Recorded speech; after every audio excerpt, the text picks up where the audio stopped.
To order at 12:34.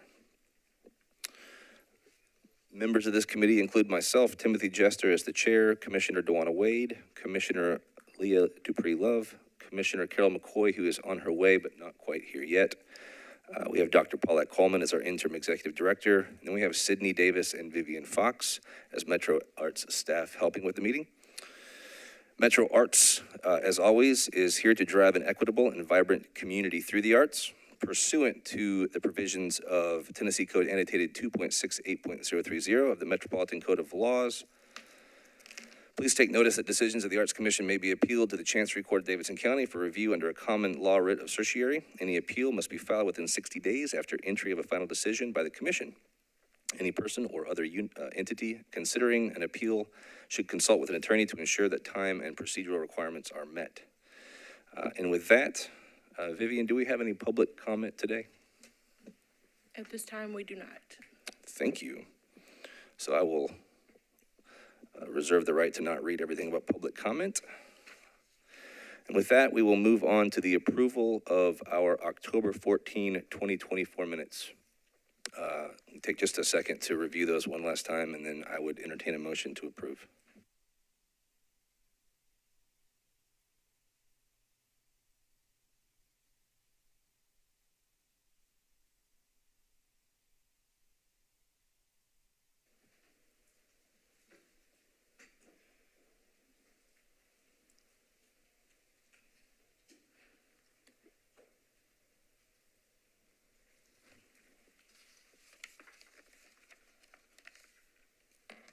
Mr. Chairman, I move that we approve the October 14 minutes.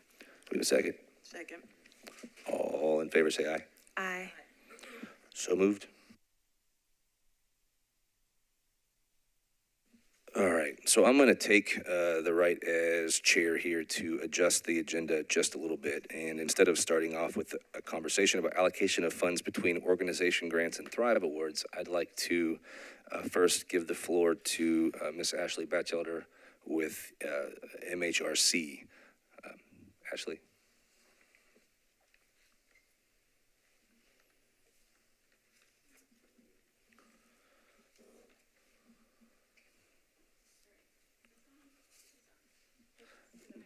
The red button to the far right, if it's the same. That one, haha. All right, I'm used to sitting there for my own commission meetings. All right. Good afternoon, and thank you for the opportunity to provide some clarity around MHRC's position on the Conciliation Agreement, community engagement, and related topics. I really appreciate Commissioner Jester reaching out to put me on the agenda.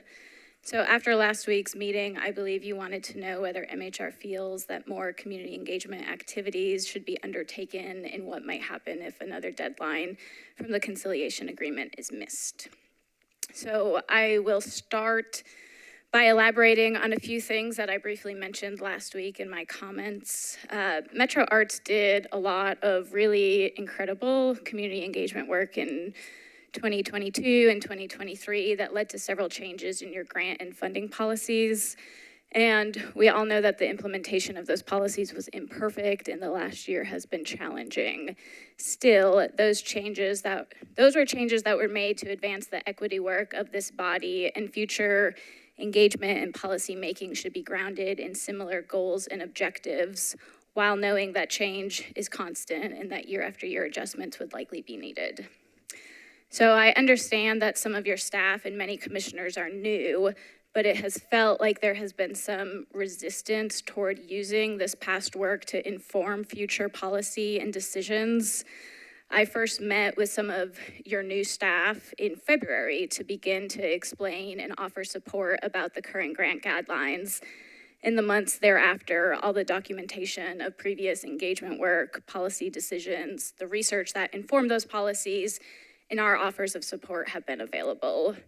My observation in supporting the planning and implementation of the recent community engagement events was that a shared understanding of past policies and those objectives wasn't quite fully developed, and that just presents challenges for doing effective engagement. And so I do want to say that I appreciate the work that went into the recent events, and I think it is important that participants had opportunities to hear from Metro Arts given the confusion and lack of information in recent months. MHRC is not requesting that you plan more engagement events, as I don't think that would be productive or in the best interests of this body or impacted community members. We agreed to move forward in order to advance the process toward the required approval channels as necessary to grant funds this fiscal year within the shortened timeline that remains. My computer just froze up on me. Okay. And so we are not requesting more events as required under this agreement. I have been in communication with Commissioner Lefkowitz about the work that I understand she will present later in the agenda that offers an option for operating grants that utilizes the previously approved grant policies and structure. And this is based on this idea of right-sizing grant amounts based on budget size and is the result of past policy decisions and community engagement undertaken by this commission and staff. I'm optimistic that this could be a viable way forward for operating grants, pending, of course, legal and finance review and other input that you might get from other community stakeholders. For Thrive, I am a member of the Thrive Working Group, and I acknowledge that there is more work to be done for what Thrive will look like this year. The working group has produced several documents that should be available to commissioners that explain the parameters of the fiscal sponsorship proposal and policy considerations for you to deliberate on. I sent my own questions and comments about the proposed Thrive guidelines to the committee chair last night, and so I will not use this time to comment on those since I know that this is on your agenda later. So though MHRC is not recommending that you hold additional engagement events, I want to recommend a few things still. First, whatever decisions you are making in the next few days and weeks should be available to the public with clear information about what is before you, the decisions to be made, and what information you have to inform your decisions. This all needs to happen in the daylight of commission meetings, and documents should be publicly available in a timely manner. My computer, again, is doing something that I don't like. Okay. I also really strongly want to encourage an increase in communication to people with pending applications. Applicants submitted their applications in late January and have received extremely limited communication since. For Thrive applicants, the only direct, proactive communication was to invite them to the engagement sessions and invite them to visit the website and the survey after the sessions. There has been much confusion and misinformation in recent months, and I just don't see actions being taken to improve this. The frustration that a variety of applicants have expressed directly to me regarding the lack of communication would be alarming to this commission, I believe. And this is only harming the ongoing work that is needed to rebuild trust and public confidence in this process. And I am making a point to say this here because I just don't really understand the reluctance toward improving proactive communication with your most direct constituency. And communication should be the bare minimum of how we think about community engagement. And so I hope that this has provided some clarity about our expectations. I have submitted a request through your council to receive documentation of previously missed deadlines and missing information with regard to the conciliation agreement, and I appreciate the cooperation that is happening to fulfill that request. And so as it was mentioned last week, we are talking about and planning for a potential anticipatory breach of the deadline in the agreement due to the reasons you heard about last week with the various deadlines. The agreement was written to provide a framework to help the Arts Commission and Metro Arts move forward. And my goal is to see this commission develop and implement good policy that furthers the work to bring more equity to the arts funding in Nashville. And so while these deadlines in the agreement were very achievable, we are still willing to do whatever is needed to ensure course correction and to meet our shared goals. MHRC anticipates meeting with Metro Legal and Metro Arts next week so that we can discuss amendments to the agreement in light of an anticipated breach. And amendments could include adjustment of the dates, but also other mechanisms to ensure that progress is made. And so we are willing and will do whatever is necessary to ensure forward movement. And so that is the clarity I bring today. If you have questions, I can answer them, but that's what we have to share. Thanks. Ashley, would you mind sharing some of the feedback that you've gotten from artists about the communication specifically? Yeah, I mean, one person said that after they applied in January, they were trying to find, where do I find information? They thought that when the new fiscal year would come, they would hear something. They didn't. They tried to watch commission meetings. It's hard to know what's going on in a commission meeting if you're just a member of the public and watch it. And so the first proactive, what I mean by proactive communication is sending something to everybody that applied. So not waiting for people to find the right person to ask.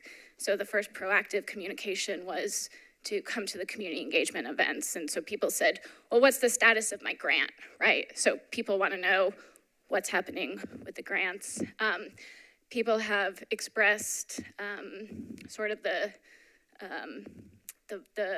function of how communication is sent. And so to have to log into Submittable, click an attachment where you need to get logged in and such lowers the likeliness that they might do it, right? I know if I get an email that says you have something in your portal that you have to log on to, I might not do it right away. So that impedes like timeliness of communication. I mean, people have just really expressed that 9 months of silence is not anything that they've ever experienced with Metro Arts before. And so I think even though not all the answers are here about what's going to happen, what is the policy, that doesn't mean that there's nothing to communicate. And so acknowledging people that your application is still here, we still have it, right? There is still plans for something, especially for Thrive applicants, those are projects. So letting them know that, you know, obviously scoring and everything still has to happen, but there will be an opportunity if you need to start thinking about what amendments are gonna need to be made to your projects. But none of that communication had happened. It is, I think, beginning to happen now that the engagement sessions have happened, but it took kind of requiring this deadline and this agreement to even get that to happen. So does that answer the question? Yeah, thank you. Are there any other questions? Ashley, thank you. And if you're going to be here for the remainder of the meeting, we might call on you for questions again. Chuck, would you like to talk about the public engagement sessions that happened?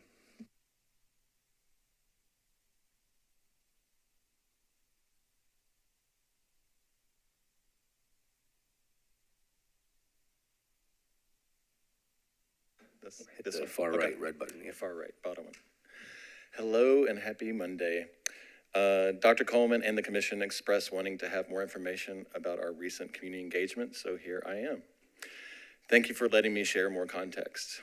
On Monday, October 28th, Dr. Coleman and I met with Ashley from MHRC to get on the same page about what a viable community engagement event would look like for the terms of the Conciliation Agreement and the timeline of all things Metro surrounding grants. There had been some internal confusion of what any community engagement, robust or not, would look like under the circumstances. We discussed what needed to evolve from recent strategies and events to move things forward.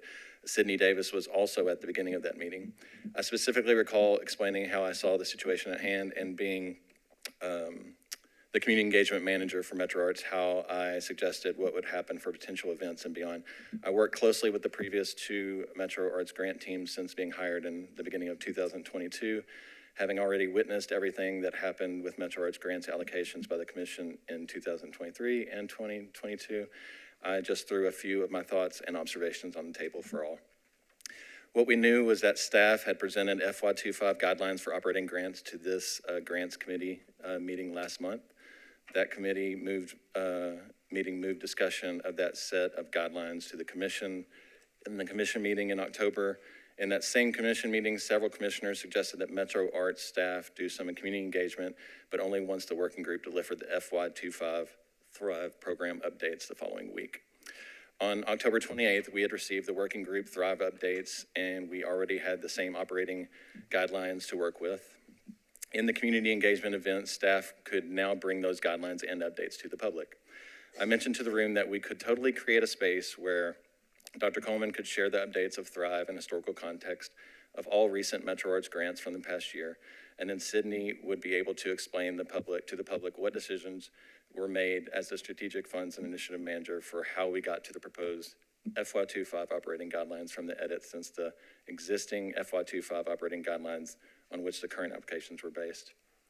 Then, with robust conversations and feedback directly from the community at these events, the grants would be able to go back and show how we listened to the public by making another version of the guidelines to present to the commission along with the original operating grants that had already been presented. This is what I mentioned, that this strategy is what we had successfully done as a staff last year with the help of Dana Parsons and the various listening sessions we did with the community after the grant editing sessions. I further explained that the job of us as staff is to present viable options that have involved community feedback to the commission to vote on and hopefully approve. But as some new and maybe some old commissioners also may not know, the commission totally has the power to reject any and all work that we as staff ever present to them and can create and vote on whatever they want to collectively do when they are legally in the same room together to do their jobs. About that time, Sydney left for a personal obligation, and with all that said, what I just said, and the intentions of putting together a successful round of community engagement, Dr. Coleman, Ashley, and I quickly and enthusiastically mapped out what could come together that we could do in the tight window of time we had available. As reported earlier, and sparing other details, we hosted 3 events focused on the FY25 Metro Arts grants to try and engage the community and the local creative stakeholders on the week of November 6th, 7th, and 8th. We decided upon those dates because of the urgent timing already laid out at the previous commission meeting regarding the end of year schedules for Metro Council, Arts Commission, and Grants Committee that was scheduled to happen after said events. With everything going on last month and where the status of the current operating guidelines and Thrive proposal options were at the time of our events, we thought it best to host 3 options in a consistent manner so that the various artists and art administrators who were able to attend any or all of them would have the opportunity to ask questions about the presented proposals and the process since the last cycle of guidelines from last year. We hosted 2 of these in person at East Park Community Center and then a third one virtually via WebEx because of availability, accessibility, and timeliness.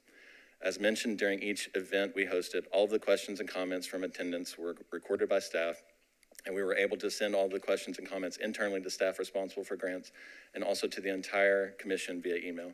For the benefit of, I guess, the viewing audience with ITS, those questions and comments touched on topics including potential fiscal agents for Thrive Awards, processes for panelist reviews, and the calendar of things to come for the money to reach everyone who is eventually awarded, among others.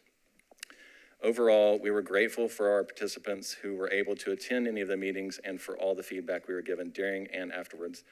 I believe I also said that at every meeting that week, but I'm personally excited to make these community events and conversations more consistent throughout the year, and not just when we are pressed for time or responsibilities around Metro deadlines.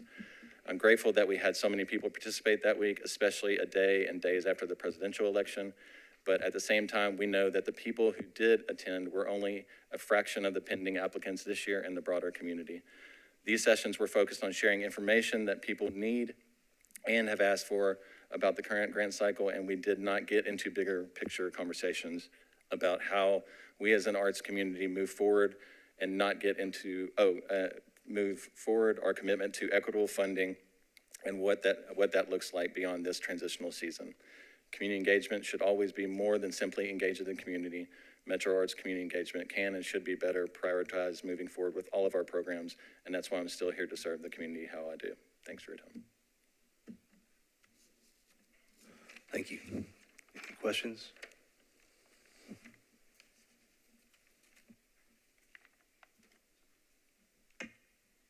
All right. Thank you, Chuck, very much. So, Dr. Coleman, it sounds like most of these emails are being, well, I don't know, actually, so I'm going to ask, are all the communications with applicants through Submittable, or is there a way of are they being communicated with from a direct email address from Metro Arts? Both. We have both, and Sydney could be more specific. I'm sorry. It's okay. they have been communicated through Submittable and both, as was explained, especially with the invitations to the community engagements, All Thrive and operating grant applicants, the Panelist and other lists that we have were used for that. And I think there were initially a total of 350 or so, and then it was posted on our website. Is there communication going out to applicants that's not particularly grant-related through Submittable, or is it being sort of broken up where only grant communication is going through Submittable and everything else is going through individual email? Is there a way that people would be able to have a distinction about whether something's specific to their grant or whether it's just something that could be community engagement or anything else? The communications from Submittable stay Submittable, and the others would be coming from our Metro Arts. Yeah, I realize that you can tell the difference between where they're coming from, but would people be able to know that?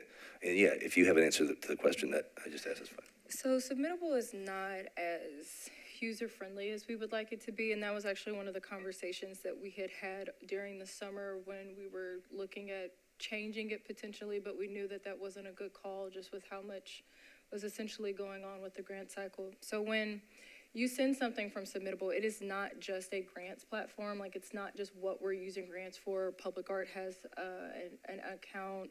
Restorative has an account. Pretty much everybody in the office has access to it.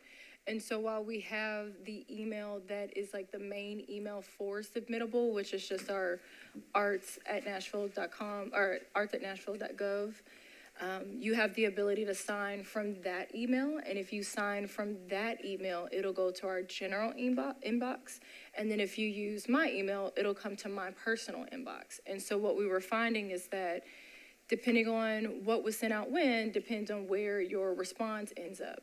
And so what we decided to do is that anytime we wanted to send communication out, we would send it from the arts.nashville one, because that has multiple eyes on it so that we didn't miss communication. And then we also had it where our before our communications manager left, we did have an email marketing platform that is completely separate from Submittable 100%, and that we would also have the exact same messaging same information would also be sent via that way as well. So what I didn't want is that for an email to come to me just specifically, and then I be the only one that has the ability to answer to it, especially if it's time sensitive. So it's a yes and. So yes, we were sending it through Submittable because that's where some people were only getting their information from. Yes, we were sending it via the email letter because if you're in the email list, you're in the email list, and there's 3,000 individuals in that list. But it wasn't just one siloed place that they're getting all the information from. So we just wanted to make sure that however you were receiving it at the same time. And if the commissioners can remember, anytime that we sent something through Submittable, it was the same letter that we sent through the email list, and we would save it as a PDF and send it to the entirety of the commissioner so that they also knew what was, through Vivian, of course, so that they knew what was being said in Submittable. Not that it differed, but just that they know that if something was to come through Submittable, this is what they're receiving. The other half of that is that Submittable has its own internal communication, so that if an individual responds in the platform, it'll send me specifically an email, and I can respond to it through the platform, or it'll send like an email. And it's kind of confusing, but even if you use the internal Submittable communication, it will always send like an email, like history, if you will. So if I respond directly to the email, they'll get it as an email, but if I go inside of the email, they'll get it as a Submittable response. So that's why we wanted to pull out of Submittable as much as we could and send it as an attachment, because if you send it as direct communication, it only sends as internal Submittable communication. So that was the only reason why we decided to go the attachment route, because if it shows that there's something connected to it, it'll send it as an email and not having to go within the inner workings of the account itself. Okay, thank you for the explanation, and I can see how that might be confusing to people on the outside, because that was pretty confusing to me, even though you did a good job of explaining it. That's a lot. I mean, yeah, we thought about using something else, but I also don't have, we wanted to respect the fact that there's multiple managers here who have different scopes. And so if it comes down to comms, then it needs to go through comms, even if it's about grants, if it's about public art, about whatever it is. The only thing that I have direct control over is what I can send out through submittable at behest of whatever the executive director comes up with. I guess my concern is that whatever we've been doing up to this point doesn't seem to be working and isn't the way the community wants to be communicated with. So what are some changes that we could make to ensure that the arts community is being communicated with in a manner that they find effective and doable? I also wanted to add to that as well. I personally have not answered an email, whether it came through submittable, whether it came through my personal, whether it came through. I have 4 emails that I essentially co-manage at this point outside of my own. I just want to be clear, none of this is I to know, aim but at anybody or I make anybody defensive. No, The I'm reason not being defensive, but I just want to say that I understand the frustration, and these are things that we have actively been working on before even Dr. Coleman was here. Sure. And so we thought about switching submittable, we thought about switching to Flux, there were so many other platforms that we were looking at, but in the middle of this, when you lose your comms manager and I don't have access to that email list, you know, the goal is to try to get out the information as seemingly smooth as I can. And so that is why there has been an uptick in the recent weeks, that the communication is starting to go out a little bit more because we're starting to find a rhythm to actually get the information out to them. So if an artist wants to reach staff directly, how do they do that? They would either email me, they would email my personal one, or they would email the arts.grants@nashville.gov. Is your personal inbox as the grants manager readily available to them? Absolutely. Now, it depends Yeah. on what channel they are trying to communicate with me for. If they need information about one of their supplementary payments, we're going to motion them to the arts.grants because it's probably twofold. It might just not be a direct conversation to me. It might need something that they need from legal or finance. So it really depends, but anything that is general has been coming from me through submittable. I have heard the concern that there is not enough communication going out, and when things were on hold, basically the response is grants are on pause. That's what we said when people responded, and we did not go beyond that. And I am hearing and understanding that we need to do more and are prepared to do that.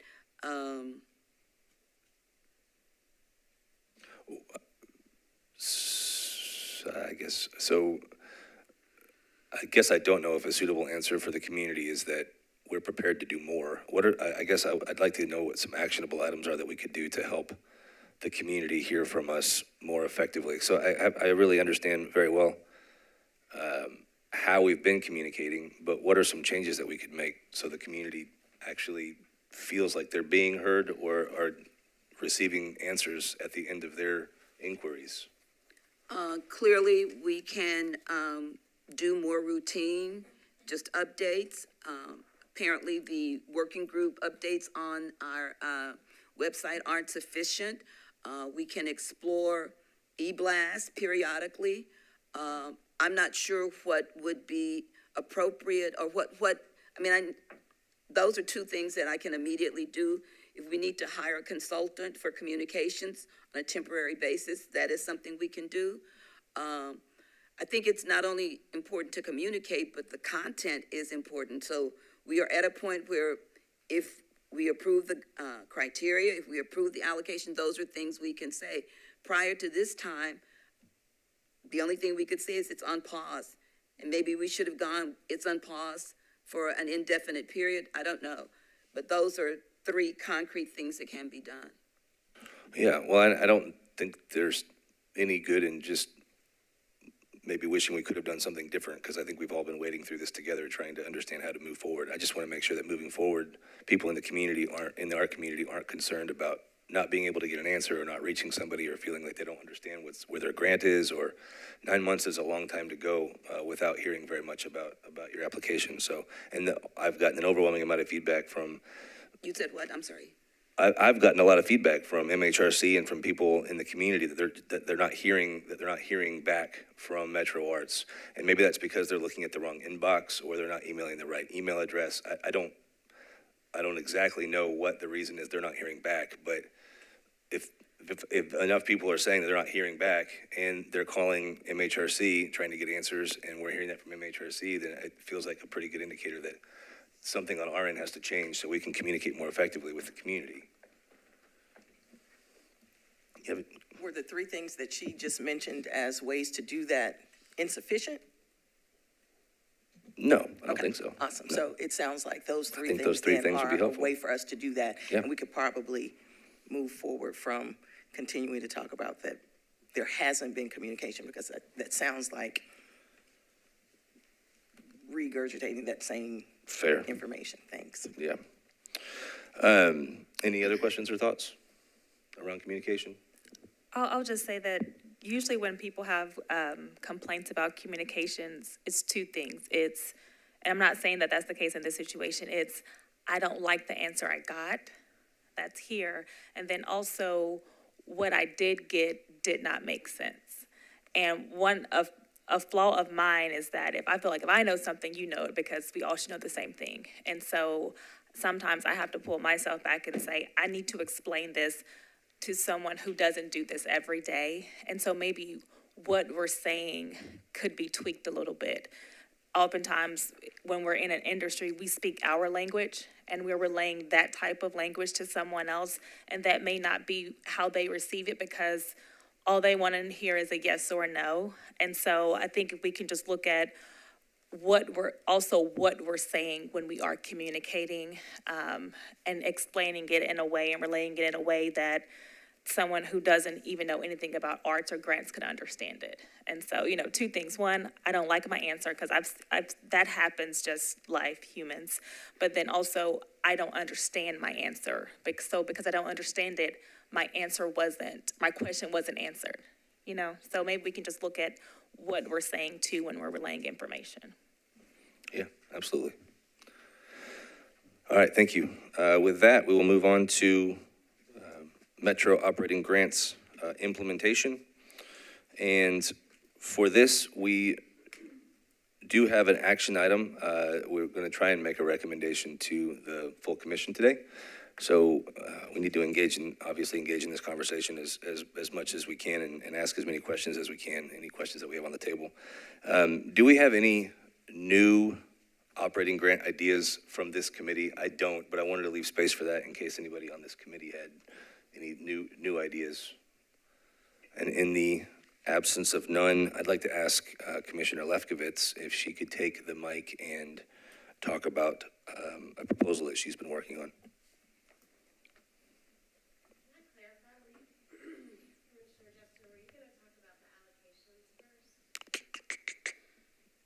That is a good clarification. I have an arrow here pointing from 2 to 1, and I just went right on. So thank you for that very much.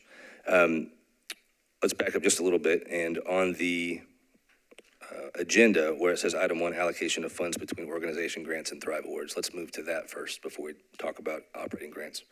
So on the table right now, what's been discussed is an allocation that would take $900,000 and put that money toward Thrive Awards. And so what we need to do is talk about that, talk about other suggestions, talk about rationale for those suggestions, and ultimately, hopefully, make a decision on a recommendation that we can make to the full commission about how we should allocate money between Thrive and between operating grants. So with that, Dr. Coleman, would you like to talk a little bit about the $900,000 and how we Sure. came to that number?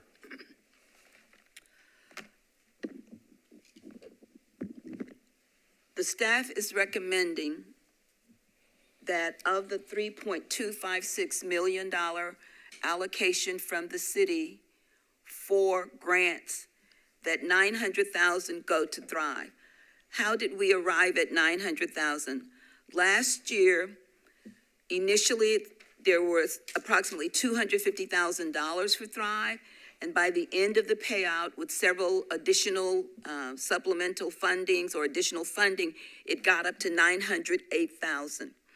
Given the environment in which we operate and the sensitivities to the reality that for several decades, the bulk of the money has gone to legacy or major cultural institutions. In thinking through what could happen, we had almost a 3-point-something increase in Thrive funding last year.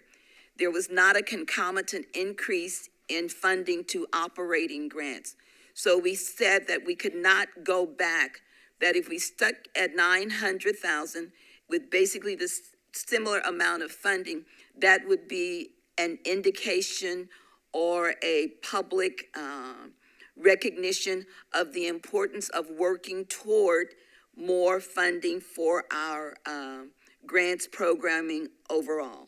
So that's how we arrived at the 900,000, that we didn't want to go back, that it was a considerable increase, and operating was basically staying the same. Thank you. How does the committee feel about keeping the number at the same at the same amount? I think for this protracted year, I think that is a feasible thing for us to do, an important thing for us to do, not take a step back in light of all of the other things that have gone on. Go ahead. Okay. How does this committee potentially feel about taking a small step forward and allocating more than 900,000? Elaborate. I don't know that I have much of a basis to elaborate on, other than 900 is a good starting place, and there are members of the community, our community, that have fought hard for the 900 that it was raised to last year, and have continued to fight hard, and it seems like honoring that would potentially be a good idea. I don't have a specific number in mind, but I thought it was worth discussing. I'm happy to discuss it, but not knowing what we're talking about as far as take a step forward, double it, take a step forward. I don't know that there's anything that I would feel comfortable discussing without more detail around what that is, what that number would be rather, and what potential allocation that could be. Yeah. So this is just for fiscal year 23-24, and so, or 24-25. So this is just for the next fiscal year, and I am okay with this recommendation just for this 1 year, and then we can always look to see what that looks like for the next fiscal year. I will say, when we're looking at stuff like this, there's never going to be enough money to fund people, and that's always hard to hear, especially when you're applying for grants and you need the grants for your livelihood. I've always said that I do not like messing with people's livelihood. People need funding and money to operate, to live, to thrive, right? And so I'm okay, and I'm inclined to support this recommendation for this year only. And then when we do have more information of what that looks like, how many people are applying, moving forward, and we can make a better informed decision about 25, 26 and what that looks like. But I can be proven wrong. I can be swayed. If there's something you have that can sway me, then yes. But I'm inclined to agree with the staff recommendation. The other thing I'd like to say about the staff recommendation is we have 201 or 2 Thrive grants, of which 153 are for $20,000. If we were to fund those, we would have 45 people that could be funded at the $20,000 level. Now, remember, we have the criteria and the grant review process, so I don't know what that would be, but those are just the numbers. Now, if we were to do it at 10,000, that would be 90 people that could be funded out of the total 200 and something. As I said, 153, I believe is the number, who have requested $20,000. We did do some research in terms of the southern region, making contact with the South Arts, previously the Southern Arts Federation, and in some of our, and these are state, not local, because there are not a lot of local entities that grant money to individual artists. At the state level, there were some that were 2,000. There were some that were 3,500. In our Southern Federation, the largest individual grant to an artist was $7,500. So that's just something that we found useful and informative. When we looked nationally, there were grants at the $50,000 level. I didn't look at all states. California, those are highly competitive grants. Those are grants for people who are internationally recognized, et cetera. So the 900,000 in various ways of redistributing it to the individual artist is, I think, a good starting point, as has been articulated. And I'll just stop there. No, I was just gonna say, also, those larger grants also came with an essence of capacity building, which we've also heard is not necessarily what individual artists in the community would like attached to their funding. So we wanted to keep that separate from any requirement of any money, essentially. So just what we just saw nationally is that the larger the award, the more competitive, the more specific, and in some cases more niche. They were very dependent on like subject matter and that kind of thing. So that was all taken into account when we did have a conversation of that 900,000 being more, but once we looked at it, we realized that the 900,000 would be where we felt the most comfortable in terms of just this year. So. I also think it's important that other organizations or other entities that are in our sphere did not have a significant increase. So yes, there's more money needed for Thrive, and that happened last year. And unless we're going to find more money for the operating grants, it's almost like it's if we're talking about equity, where is the equity? One gets a substantial increase, one basically stays the same. I'd like to echo Commissioner Wade and Commissioner Love's comments, because I do think that the proposal by the staff is very reasonable. We need to think about the audience that we serve, and that is, if you have an individual who is an artist, what is the impact that they make in the community versus a operating expense for an organization that may have a much greater impact? And that is some of what we need to consider. But I've only been here since March a year ago. I think Commissioner Love and I came on at the same time. $900,000 in money for Thrive-like projects, because that's part of what the Conciliation Agreement said, that it's going to be Thrive-like, because we are still struggling with accountability. I think that this serves the most people with limited funds, and so that's why I echo what they say. Thank you. I think we should be careful characterizing everything that's happened in the last couple of years as how that was just characterized. Just to be clear, we're talking about potentially funding more to Thrive as a matter of being more equitable in the entire distribution, not because of accountability or because of how that money might be utilized. So I just want to be careful about that characterization. But I do feel like that notwithstanding, I've heard the will of the committee is that we recommend 900,000, and so I'd be willing to take a motion in that regard. Before we do that, I just want to, because I think I heard that too a little bit. I just want to be clear that sometimes equity is giving one group more, because it's not always equal and equity mean two different things. And so I just want to make it clear that sometimes equity is giving one more than what another one has. I just want to make that very clear that And I agree. equity and equality are different things. I agree. Well, for all the reasons Dr. Coleman talked about and that we discussed, it does seem like the will of the committee is to recommend a $900,000 allocation to the Thrive program. So if that's the will of the committee, I would accept a motion in that regard.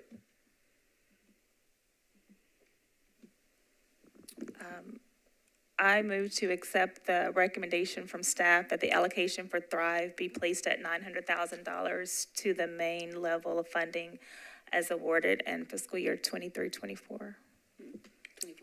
24-25. Second. Sorry, I'm just reading. Any discussion? Seeing none, motion, all in favor? Aye. Aye, motion passes. Thank you. All right, with that, we will move on to Metro Operating Grant Implementation.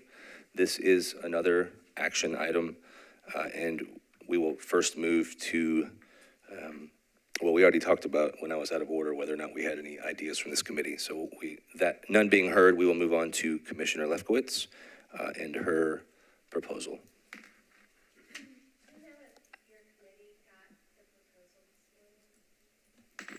We did. I did.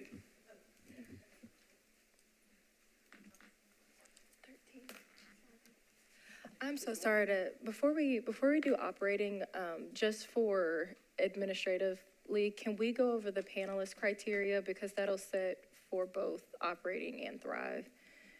And this is, I'm sorry, but this is just to make sure that we get everything on the record, that panelist criteria, it'll be in front of you, but I just would love us to have an action behind that. It's related to operating, but still, nonetheless, it just needs to happen before both, if that makes any sense. I don't have an issue with that. Yeah, we can move to, yeah, yes. Applicant criteria.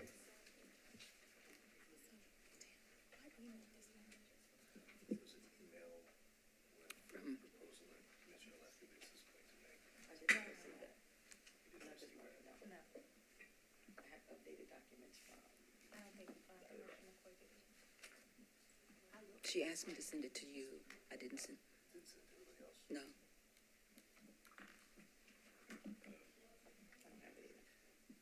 I mean, I should be able to find it and send it, though. Yeah, if you don't mind.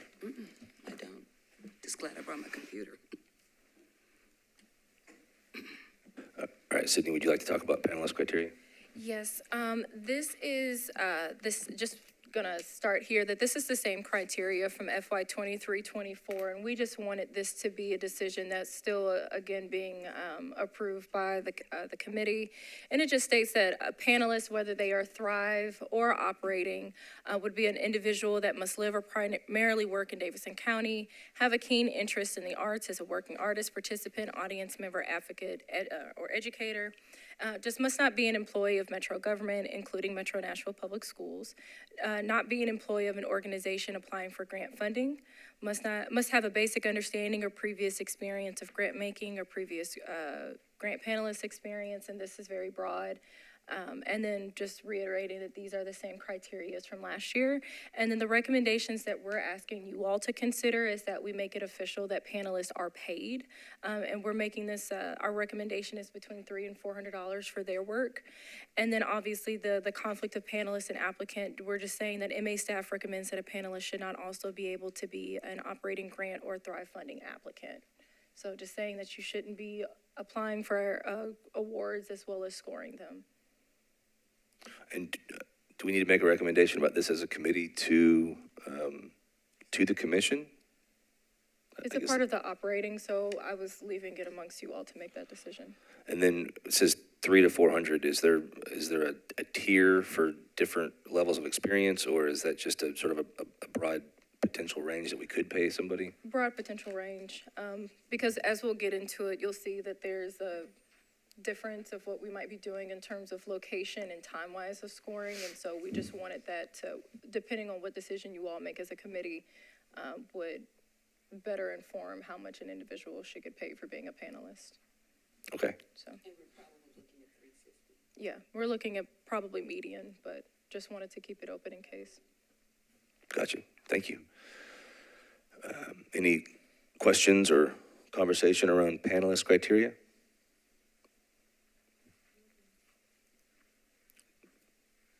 Okay. I have one question, that is, what I see up there, recommendations to consider, is not on my sheet. The $300 to $400. Do you see it in the screen in front of you? I see it on the screen. Okay, What I'm saying I'll is, make in sure my that little you. handout, it wasn't on it. So what you're seeing here on this sheet is the bullet points at the top, and then the recommendation would not be on there because it was for a public discussion. So we didn't want to put it on what could potentially be we didn't want to put the Is it recommendations. appropriate to discuss it now? Yes. All right, then I Sure. would say that on those points that have been recommended for consideration, I think I would be in favor of both of them. Yeah, I don't see any issue with them either. And I don't know if it's appropriate to make a separate recommendation about panelist criteria outside of conversation around grants. I don't know the answer to that. Tessa, should we make a specific recommendation to the commission about these two items? You can make a recommendation about the, excuse me, the panelist criteria and the review selection criteria, the metrics, matrix, excuse me, because this document runs concurrently with both the Thrive and Operating Grant. While I have the mic, I do want to note that I sent these back last Thursday to our staff. The only substantial comment on these two documents from Metro Legal would be requesting a formal conflict of interest form that goes along with these two documents. Currently, it just asks for organization, affiliation, and role at an organization, which the staff would use to review a conflict. In these situations, other Metro bodies have a formalized conflict of interest form. And I have not seen one produced. I can help produce one, but that would be the only substantial legal recommendation related to these two documents that have not been fulfilled. Okay. And if we made a recommendation to the commission based on the range of $300 to $400, I guess that would just leave it up to Metro Arts staff to just say it's $315. Okay. I'm willing to consider a motion to recommend these two considerations in addition to a formal conflict of interest form.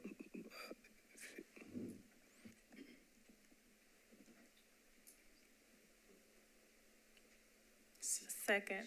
What did you make a motion? Did you just make the motion? I said I was willing to entertain one, but I am happy to make a motion that we pay panelists in the amount of $350 and that there is a formal conflict of interest document that accompanies this, the payment of and the, I guess, employing of grant panelists.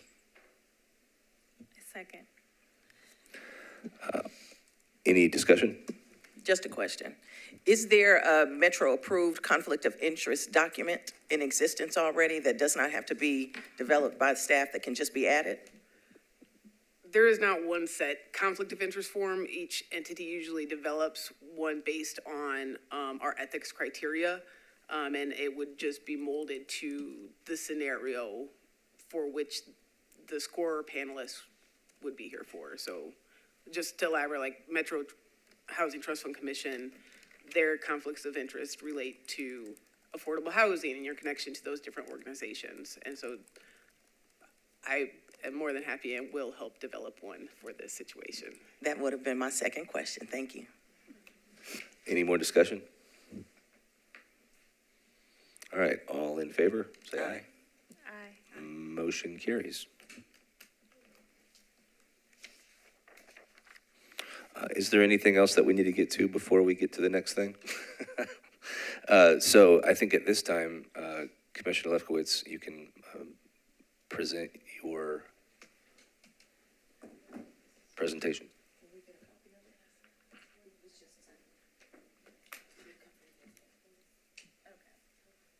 just come.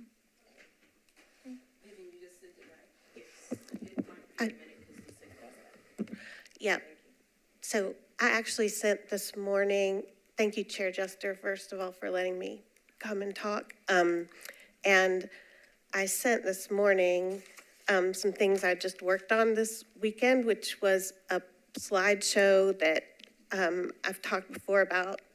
To your point, Chair Love, which that is the way I am in terms of thinking that people understand things and do not understand them. And that is my challenge all the time. I think I'm explaining something and I have an understanding. So what I tried to prepare was graphics and visualizations, which that helps me see things and understand them more. So I do have a PowerPoint, which you should get. And then there's also a spreadsheet, which I made, which is a spreadsheet in which I used Sydney's data, her good data from on the operating grants applicants. And I created a spreadsheet and inserted formulas and things so that it could be adaptable and scaled according to whatever percentage we put in. So my idea is actually that we explicitly say that we're going to use the guidelines that were approved in December 23 and scale them according to our allocation. And I know that a lot of the work that has been done by the grant staff draws on those guidelines. I think being explicit about the fact that we're using those since those were posted and people submitted their applications using those guidelines is valuable, especially in this climate, as Ashley was saying, because there was so much significant community engagement that went around those.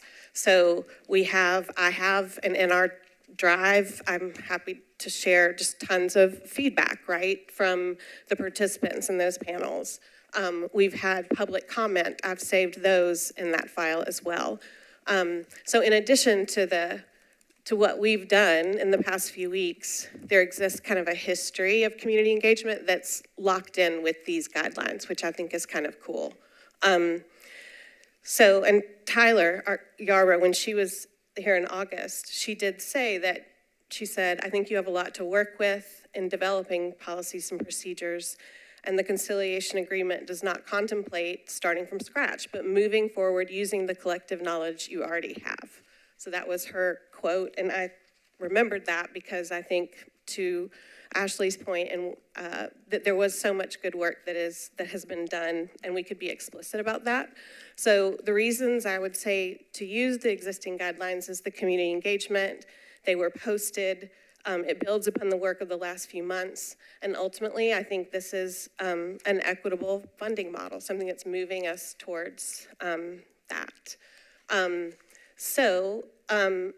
Oh, that's my thing. There we go. So yeah, I'd had Taylor Swift in there because I'd want to say this is a draft, and I made it yesterday. And so I have not I sent it to Tessa, I sent it to Amanda in finance.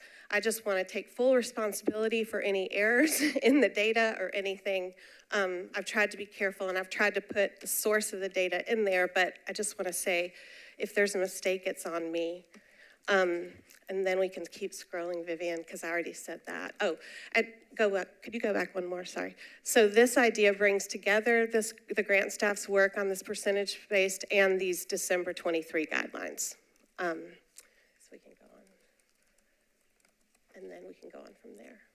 So this is just some data. This is the kind of visualization that I'm talking about, especially for new commissioners. I'm wondering if this would be helpful. It's helpful for me, but just to see historic funding patterns in terms of the size of the organization. So as a commissioner, seeing things like this really helped me understand trends in funding. And so these are kind of for the last 3 years, how it's, you can see how it's scaled according to organization size. So we can go on there. So there's 109 grant applications, And how I started is if all operating grant applications were fully funded, right? Everybody scored 70 to 100%. Awesome job, everyone. Everyone gets everything they're asking for. Then that would be $6.1 million. The total amount, of course, budgeted for us this year for both operating and Thrive is $3.263200 approximately. So you can see we need to do some scaling. This is the number of applications per category, which was helpful for me to see. And this all comes from Sydney's spreadsheet and data. And then this was the allocation. I just think when you were talking about allocations, I tend to think as a suggestion, this is just a suggestion, but it's helpful for me to think in terms of percentages, because then you can scale that in your spreadsheet, right? Like, as opposed to just a flat amount saying like 30% or 40%. And then that to me is easier to look at in terms of the allocation. And I hope that makes sense. I'm sleepy. So this would be what you just voted on, which was proposed, the 900,000. So it does take it up to 27%, but just so you see the proposed allocation, I guess, in color. These were just models that I did. This is a 70-30 allocation model. So this is close to what you just adopted. I would have to go back now to my spreadsheet and put in I think it's 0.276, the percentage of $900,000, right? But this was a 70-30. This is what it would look like. So 70% to operating, 30 to Thrive, and then that's 60-40, and then that's 50-50. So how much would be if you did each one? And so then I took that, and I used the existing guidelines. Ooh, sorry. Oh, can you go back? Sorry. There, stay. I used the existing guidelines, but I scaled them according to the allocations. So again, if everyone was funded, the lowest potential award for full funding, like the total, that's that $6 million. The lowest, I'm trying to see, 50, what did I do? I can't see my slides. Yeah, what's that second one say? Lowest potential slide. Lowest potential award scale to allocation, 50% operating. Right. So if you had adopted a 50-50 split, for example, between Thrive and operating, the lowest potential, that would be the amount. And so maybe continuing to go on from there. So what I did was I said, if the allocation is 50%, then any applicant who scores between 70 and 100 would receive a minimum of 28.59%, right?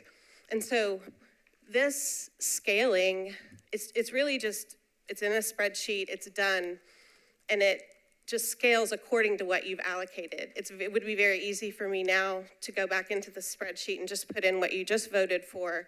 And Sydney had all of the organizations and their budget size, how they were classified. I have all the formulas plugged in, right? And we just put that in, and it says what the minimum that an organization would get, right, under this. Can you keep going?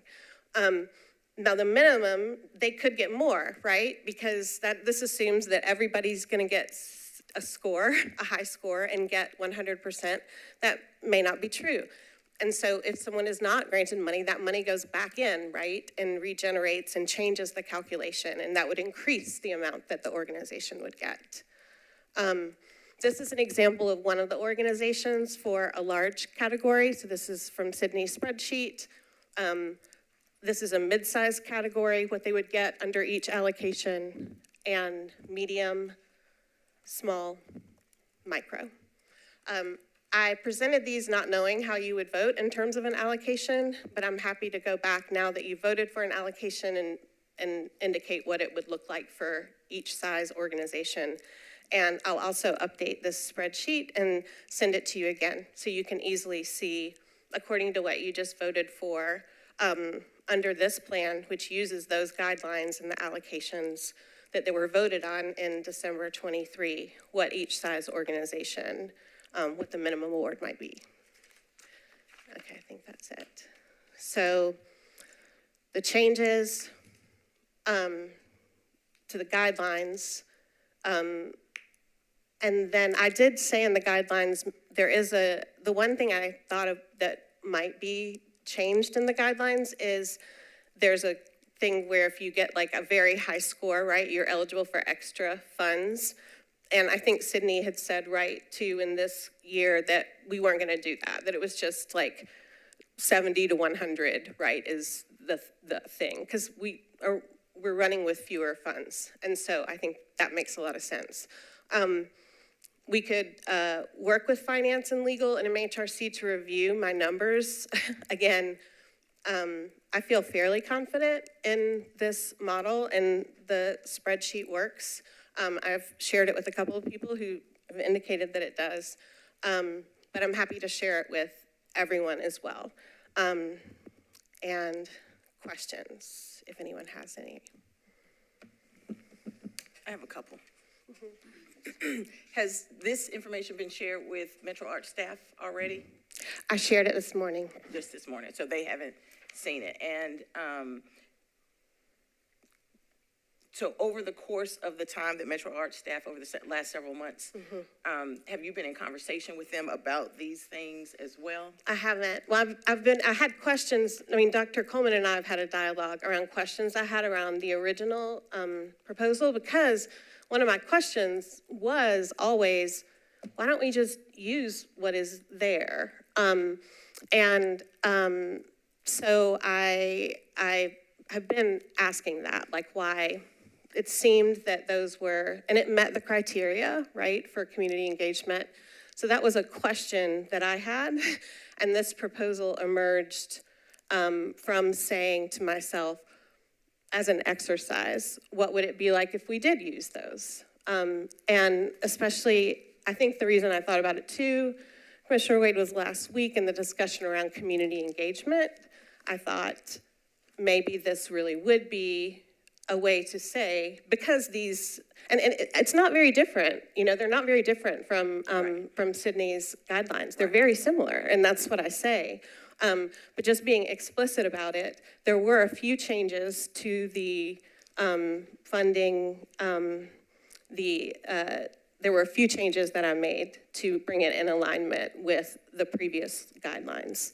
But I just think it honors the work both that the grants team has been doing, and it honors the work that was done before us.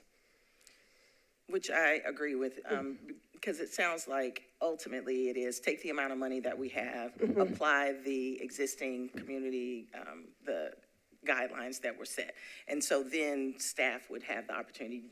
I wouldn't think that it would be your responsibility to go in and put all this money, all this. No, I just give you the spreadsheet, and it's done. Yeah, and it's just, like I said, I just wanted to present it as an idea. And I do apologize. I know for not having it sooner. I did it this week. I did it yesterday, so. Can you back up to the slide about the specific differences? Or was that a slide in here? Did I see that? The differences between the... It might not have been in a slide. What are the specific differences between what you're talking about and the next option we're going to talk about, that the Metro Arts staff recommendation? I mean, it doesn't sound like there's Is your recommendation flat? The flat funding? We have multiple recommendations. Okay, so I don't really know what the recommendation is. I know that Sydney, they had presented a percentage-based model, and that's what I'm saying I kind of drew on. There were some funding formulas that were changed, and I just, as an exercise, reverted to the 23 guidelines. So they had presented a percentage-based model, and so this is just another way to look at that. The other difference, well, with a flat funding model, you know, some would be, I mean, Sydney's going to talk about that, I'm sure. Some would be funded, some would not. In this, everyone who scores 70 to 100 would receive something, right, based on whatever the allocation is. I have a question or maybe a statement. I'm trying to formulate it. This is lovely and nice. The pictures were great. And I know it was well intended, but why did you do this? Like, this is, and this, no, that's not even that. This is operations. Like, I feel like staff and the staff who are here should have seen this before a commissioner who's not even on the committee came and presented this to us. Mm-hmm. This seems so out of line for commissioners to do that. And I know it was well intended, but I'm trying to figure out how to say it without it sounding harsh. But it's, I know. I'll take it. I yeah. I don't know. And it was lovely. It was good to see the pictures and how all these things work. And I love a good spreadsheet where you can put numbers in and make it easy. And it does make things clearer. But I just want to make sure that we're not overstepping what we're supposed to be doing here. This was, yeah. I don't know what else to say. I'm sorry. Yeah. So the question was why I did it, I guess. And I will say, I asked to be recognized, and Commissioner Jester allowed me to be recognized. I've tried to be careful about communicating per, previous discussions with staff around things. I've communicated with Director Coleman about a lot of my questions that I've had. I think ultimately the reason I decided to do this was because I didn't understand, as someone who spent a lot of time, and this goes to your curse of knowledge piece, I think.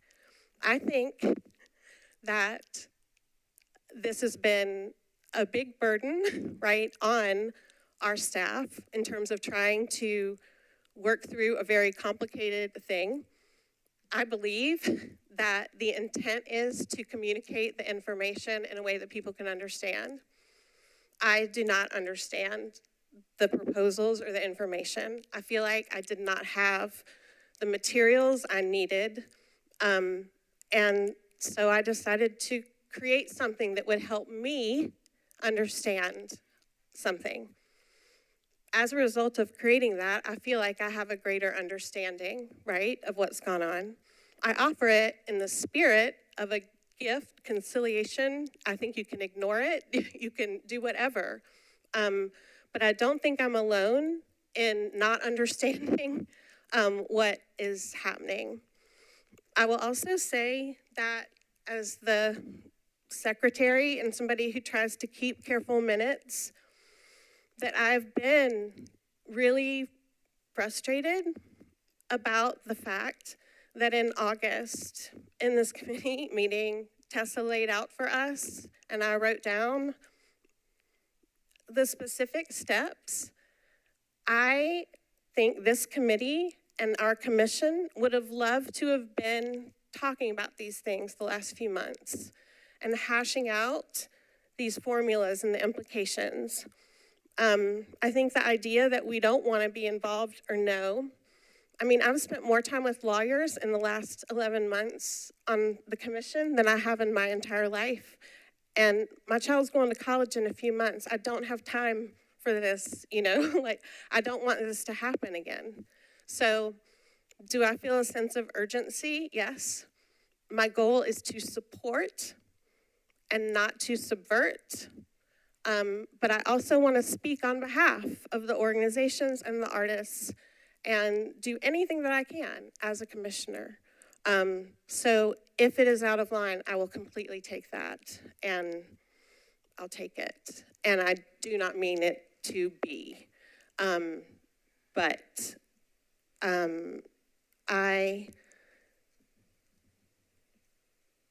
I'm frustrated that we're at this place when we knew in August. And I haven't known what to do, truthfully. I'm frustrated as well. I don't want to be here and not be here, but I don't want to be where we are with this. And it is a lot of information to digest, and it is difficult. But if we want to empower and support our staff, this can't be the first time they see this, because if we want to support them, we need to support them and not this. And maybe there's another way, I don't know, maybe this is the best way. It just took me by surprise as a commissioner. Yeah, I And get so, it. yeah. I mean, and I will also say, you talked about the pictures. I mean, I think that is data which we need, right? And our commission needs it. I need it. The artists need it. The organizations need it. We need to be able to see these patterns and trends. And so they're not meant to illustrate my position, right, or make a case for anything. They're meant to say there are ways that we can share information, to your previous discussion, that is better. I will say, my intent has always been to support staff over the last 11 months through many ups and downs, right?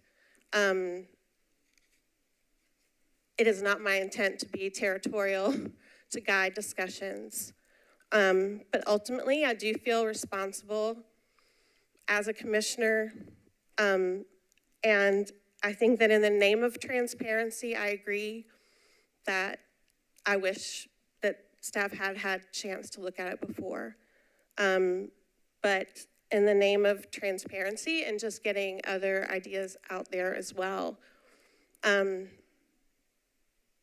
just did it. So I'll take it. Commissioner Jester, may I say something? You may. Thank you. I thought that your presentation was very interesting.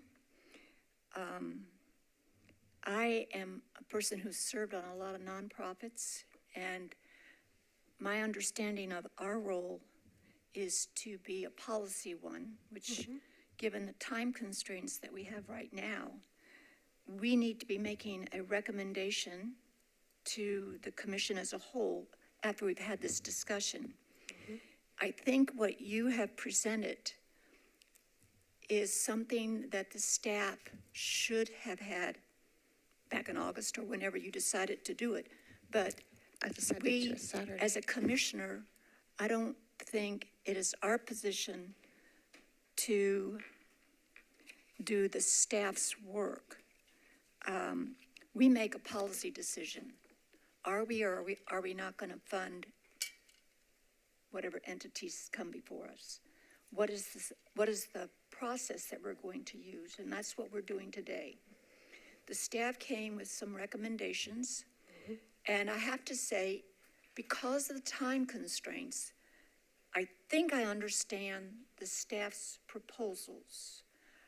I think they are the easiest way to get money into the hands of artists in the short period of time that we have.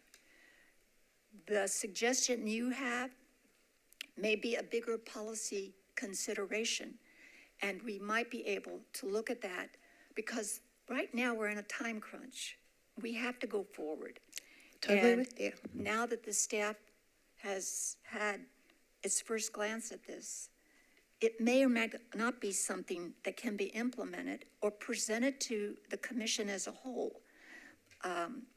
It is appropriate for the staff to come with proposals and then the commission to digest it and determine what they want to do.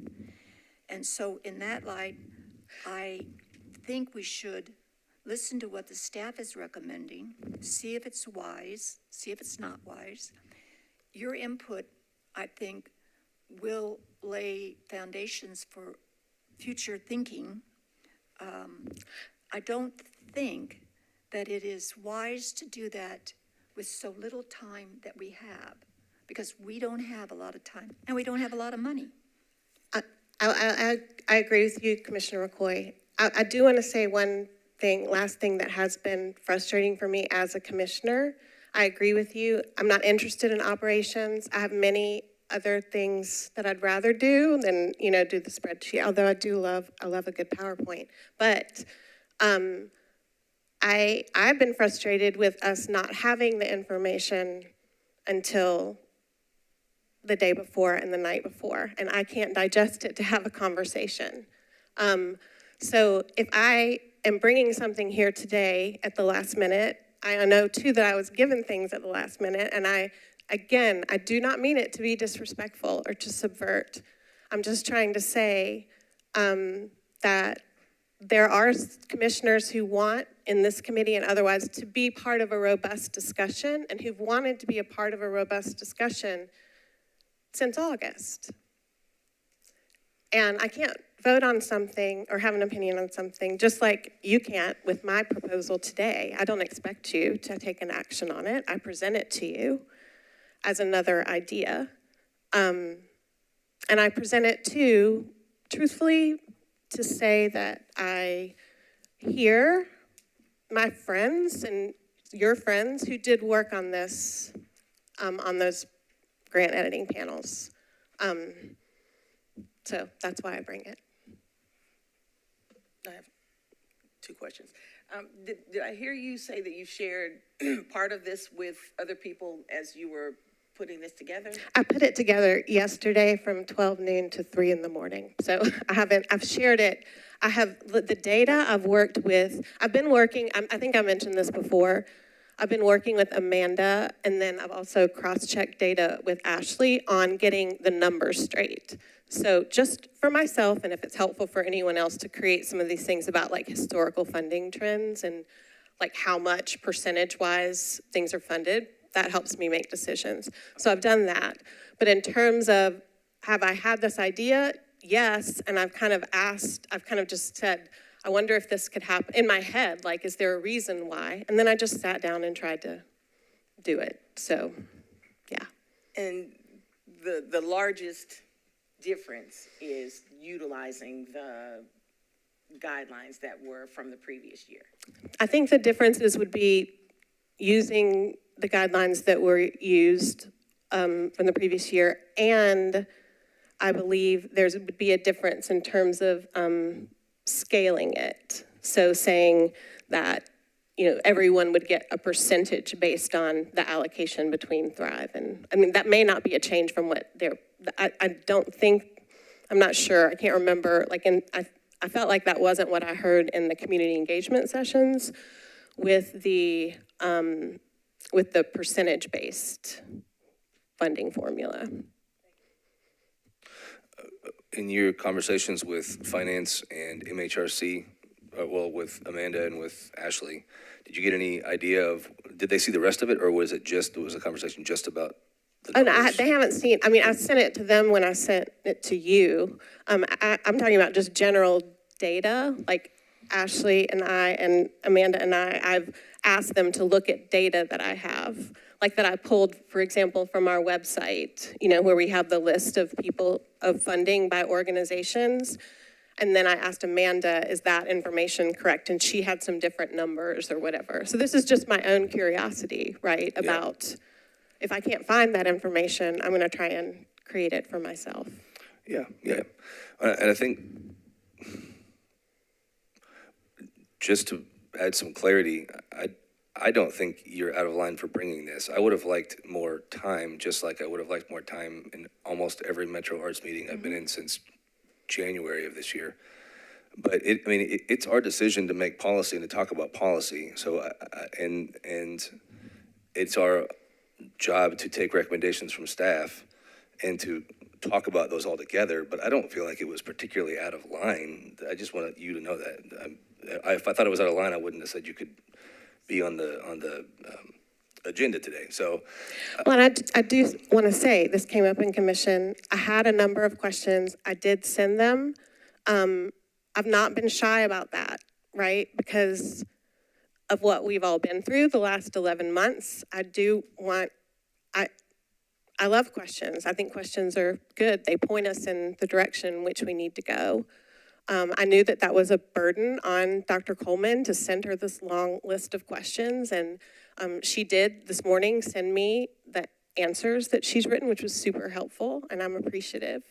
So my goal is not to just, but after what I've seen in the last year, I can't vote on things that I don't understand.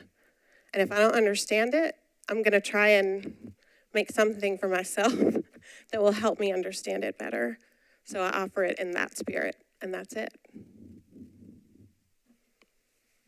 Well, I'm appreciative of that. This is the clearest articulation of a presentation I've seen yet. And so I guess, thank you for that. And we can listen to the staff recommendation now. And I'd like to be able to potentially talk about comparisons and compare and contrast the two once we've finished that.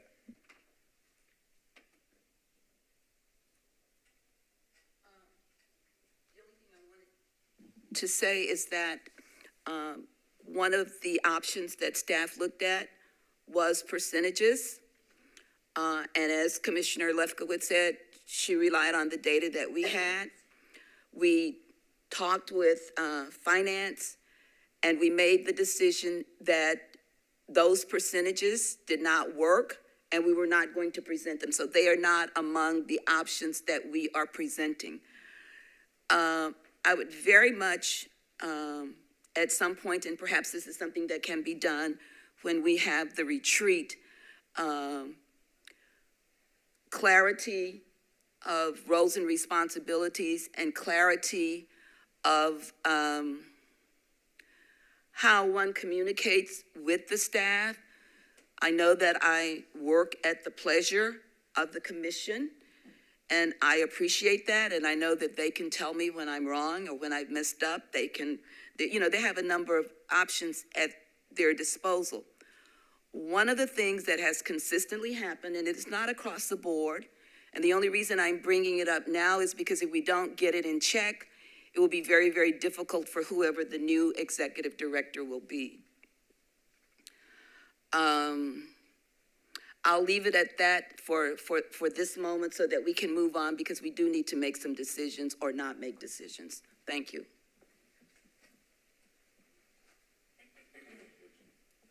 Would you like to move on to your portion of the presentation? Sounds like a plan. And so with that, I was waving it out. So in your packets, you should have one that looks like this with the colors on it. If you would like to see this in its totality, yes, this one. This is for operating. What we have on the screen here is we have the summary, if you will, and then this can be made available. This was sent to MHRC right after the Wednesday meeting, so all of the documents that you all received, I think you actually received them twice between Thursday and Friday, because we had some issues with tech and people getting them open. This has been sent to everyone, and these are the documents that we'll be referring from moving forward. So when it comes to operating, there are two options that we have before you, which is 50%, which was initially talked about in our community engagement. And once we received feedback, we made some tweaks to it into what we thought might be a little bit more palatable. And then we also have another option that I'll be sharing shortly. So these numbers are all based off of last year's guidelines and formulas. We actually didn't go many routes that were not including of last year's formulas. We also, when we get to Thrive, I'll show you that there is an option, a recommendation that is using last year's formula with scale. And I think Commissioner Lefkowitz used that data to inform her recommendation as well. But that came from weeks of work and weeks of team conversations and community feedback as well. So what you see in front of you is an option for operating, which we're calling FY25 operating 50% returning and flat funding. So the way that this differs from the option that we gave for operating in the community engagement is that originally we thought we were going to be able to maintain a different level of funding for anyone that we're considering new. So what that means, this is just, if we are considering you a returning organization, this just means that you received awards from Metro Arts last grant cycle. It has no bearing on what happens afterwards. It has no bearing on what happens in another grant cycle. It is only for categorizing where you are in terms of funding. So what this looks like is based off of a $4.2 million assumption. Dr. Coleman, are you looking for something? Go ahead. Okay. Once you see in front of you, you see all of the larges that have applied, You see all of the mediums that have applied, you see all the mid-sized organizations that have applied, small and micros, and these are the actual organizations that have applied right now, the applications that we have sitting in our submittable account. And the way that this would work is that if you were a returning organization, you would receive 50% of what you got last year, barring that you score over 70%. And then if you were a new organization, meaning that you were not awarded last year, we took the remaining amount of money, and if you go to the very back sheet, you'll see what is the summary. What's left over from paying out the max amount of 50% to everyone returning would leave us a total of $263,915.83. And we just decided that anyone new would receive a flat amount of $7,331 even. So the way that this kind of maths up for you is that we took everybody that returned. We went and we looked at what they were awarded last year. We cut it in half. This does include supplementary payments as described and explained to us by finance, and since they're not here, I won't speak to it intimately, but if we need to get clarification on what that means, I can send it out to you all in an email. But all that means is that last year it cost us $4,198,168.34 to award everyone out last year. We took that number and we went down through each application and we saw who was returning, and we said it was going to cost us $2,099,084.17. You subtract that number from the 2.363 that was determined from a $900,000 allocation to Thrive. That leaves us with the 263,915. And then we just took that number from everyone who was new and we divided it evenly to 7,331. That is about as simplistic as I can get when it comes to this 50% option and flat funding. So I know I just had a lot of numbers thrown at you, and what you're seeing here is that every single, obviously their names have been removed just for, privacy, but what you will see is that what they received last year, it's been cut in half. That's what's in the yellow column. If you go to the very bottom of the yellow column, that's what it cost us. We take away from the 2.3 that we have just recently allocated for operating, and what's left over is what we have to give to anyone who does not have historical granting data from the year prior.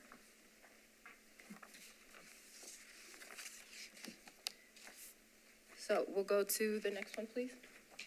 Is this just taking the apps that are there and This is using only the apps that are there. so have those apps been scored, or are we going to rescore those apps, or we're just taking them point blank without scoring them at all, or?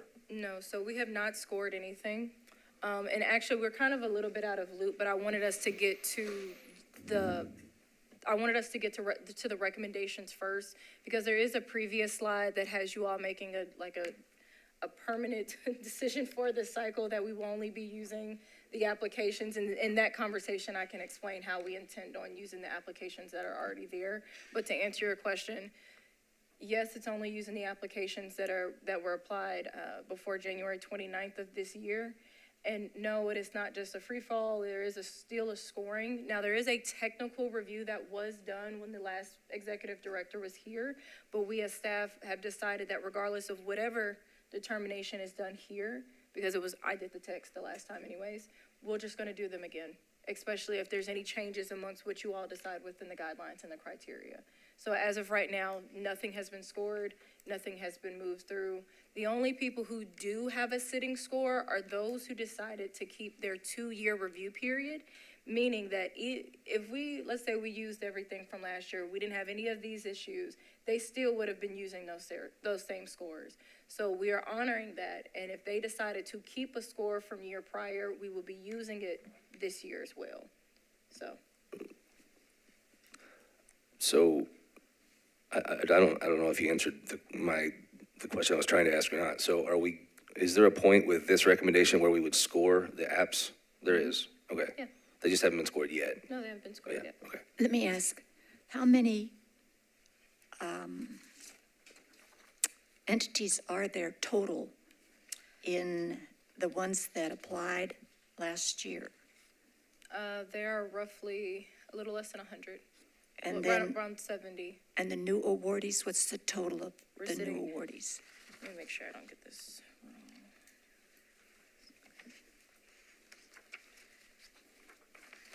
Let me give you a direct number. Give me 1 second. Okay.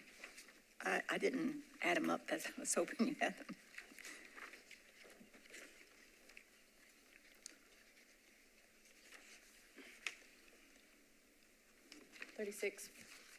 How many? 36 new, 36 new? And about 100, 75, 75? yeah. And- We'll just say like a 70-30 of returning to new. All right. Assuming that they haven't been evaluated, if there is a 70% cutoff for both the new, is that true, and the existing, then the total amount that is allocated for the total 75, the total 36, if you have 56 organizations existing, there'll be some funds left over, correct? Yeah, there will be a small overage. I mean, this is, the way to look at this is that if everyone scored 70. if everyone scored 70, this is what it would cost us. And so I think this gets us right down to a few $100s under 2.3 if everyone was to be scored above 70%. Okay, thank you. Now, I mean, I've not looked at them outside of the original tech back in the spring, and obviously we'll be doing it again, and we'll have a panel, and they'll be making the determinations, but the assumption would be that not everyone would score over 70, and that there would probably be a very small overage.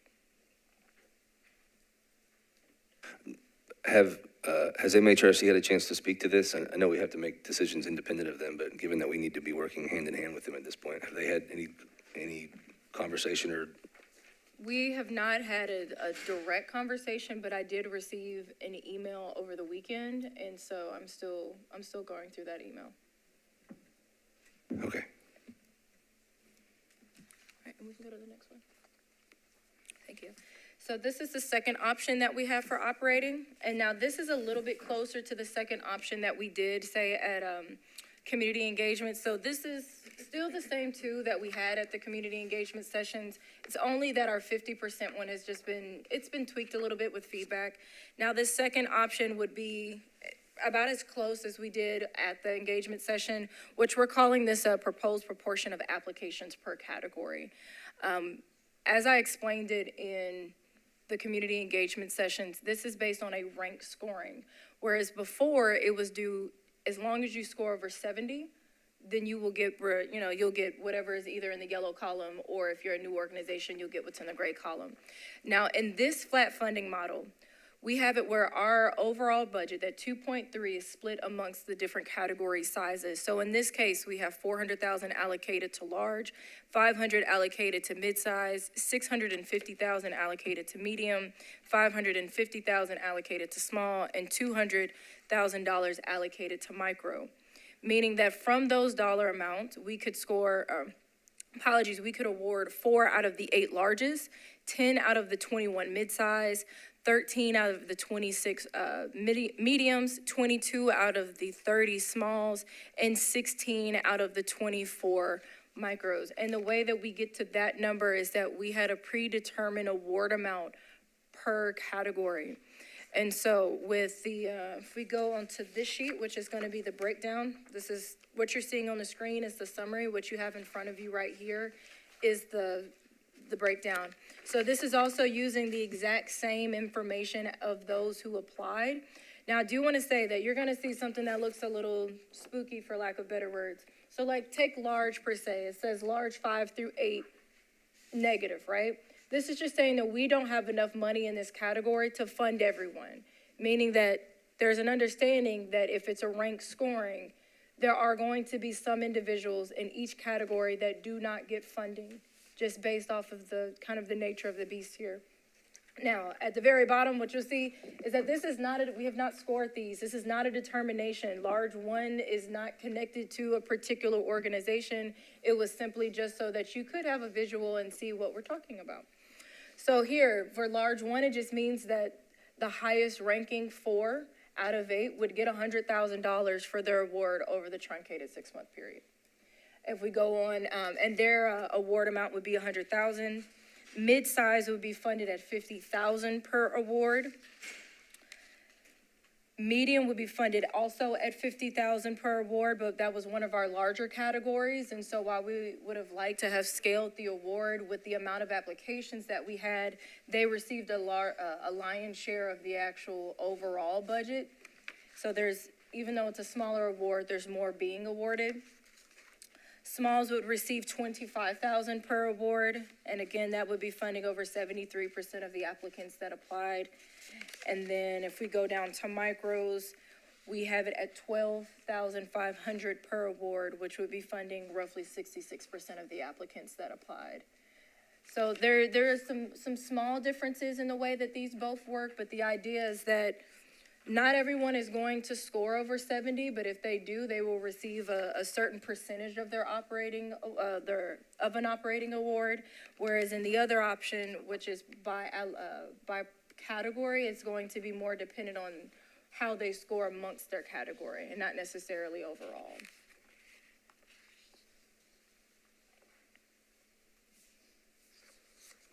Do we have any questions about, I will say that the second operating option is the Metro staff recommendation, as we feel as though it still gives a certain level of competitiveness and doesn't necessarily assume that everyone would be getting 70% of their score. Any questions about these two operating recommendations?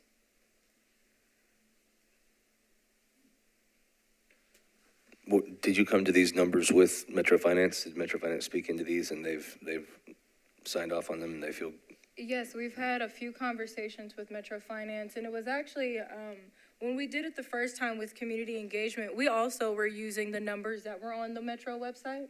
And once we had a few conversations with Metro Finance, they gave us some another numbers, and we found that if we still use the 3.8 allocation or the award amount that is listed on our website as previous, that both of these still would have worked. But once we got, more updated information, we had an understanding of the supplementary payments. It was now that it was more closely awarded to 4.2 instead of 3.8, and they also said that this would work. We have had those conversations. And I think I sent an email to the commission from finance, because they weren't able to be present at the meeting, that basically said the numbers work. Okay. I think that Tessa had some red lines that were sent back about the underlying documents for either one of these proposals. Have those been worked into the documents at all? When Just you make say sure. red lines, I think I saw an email where there was some revisions that were supposed to that came back and that were going to be worked into the underlying documents behind the two proposals. And I'm just wondering if Tessa's red lines were added to the documents or were worked into the proposals. Am I mistaken about that? no, I'm not saying you're wrong. I'm trying to make sure that I understand. I mean, we've had a few different versions of these proposals over the last 2 weeks. Well, I guess, Tessa, can I ask you that? Do you see the legal opinion that you sent back as part of the documents that we're looking at here? Yeah, I'm scanning what I sent on the 21st November versus what documents are in front of us today. And I haven't, what I can tell, gotten a substantive response to some questions or clarifications I've asked. And I don't see anything incorporated in this document based on my red lines and comments. And I truthfully, I am trying to do a review of my own revisions to see what is more commentary, asking for clarification. An important part of what I do is making sure that our documents are clear and transparent up front, which prevents legal questions on the back end. So some of my comments are more towards clarity and transparency on the front end of these documents, and they're not necessarily legally prohibitive. There are, I would say, 2 comments where I asked for changes that would need to happen for me to give an okay to these documents. Specifically, and I apologize, this is not a position that I like to be in, as opining on the spot. Sorry for putting you there. I just was No, wondering, because we've been going back and forth a lot as a group of. The most Staff pressing one commissioners. would be appeal, that the decision of the Metro Nashville Arts Commission is final. It technically is final per the commission, but as we've seen, there's other avenues where an appeal by a commission can be reviewed, both by Chancery Court or by other administrative remedies, so that needs to be deleted. There's a portion where it speaks to scoring, after scoring panelist eligibility, the recommendations are reviewed by the Grants and Funding Committee. I believe that's meant to speak to the grant applications, not panelist applications. I asked for some clarity on that. And there's a few various points where I make note that the guidelines seem a bit ambiguous and that could lead to some confusion, and ask for some clarifying language be added. I will say, we split this up into multiple documents because we had so many different decisions that needed to be made. So when we're looking at this, and now I understand what you're asking for, that's highlighted in another, it's highlighted in another document. So we separated the allocation, for lack of better words, the allocation recommendations and the actual written guidelines, because those are two different functions, how you'll be paid and why you'll be paid, essentially. And that's what we wanted this to have, its own conversation, because it's extremely important that the formulas are the formulas, but what makes you eligible is a little bit different. And so, yes, we'll make sure that we reiterate that. And this is, I would say, is something slightly, just a bit different in terms of where those comments would come into play. Yes.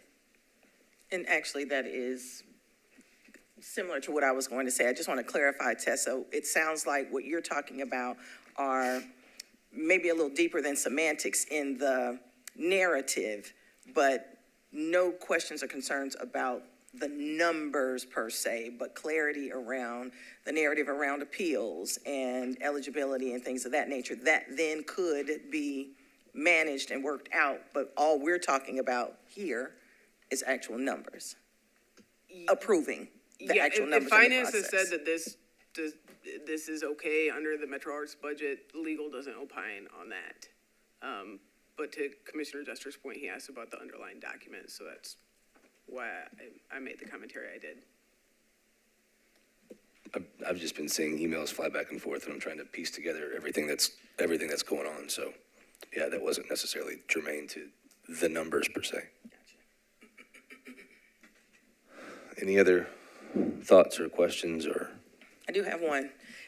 With the second option being the one that Metro Arts staff is recommending, how dissimilar is it to the utilization of the grant guidelines from the previous year? Are you referring to the actual formula? Like when you said, because I think that's part of the other thing that me and Dr. Coleman have been having a conversation about is the use of guidelines, criteria, eligibility, and they get kind of mixed up in terms of what we're seeing as those three items. And so when you say it from last year, and this is more or less just clearing for everyone, are you talking about the formula versus numbers wise, or are you saying guidelines wise? I'm saying guidelines that the community was involved in that relates to scoring, the panelists, and all of those kinds of things that get us to actual allocation. So the difference, I would say the difference in this recommendation is that we are not using the formula from last year, and that is the one that do you mind going back a few? Keep going, this one, go back. So this is the one that was used last year. This is what we did our basis of for more Thrive, not Thrive, but this is what would have been considered last year's formula. Option 2, the one proportional to the applications by category, it is different. Only because we do not have a way to maintain paying out this formula as it stands right now with the amount of money that we have. So, to answer your question, option 2 would be, I would say, would be very different than what was done last year. Mhm. So, any questions about either option 1 or option 2?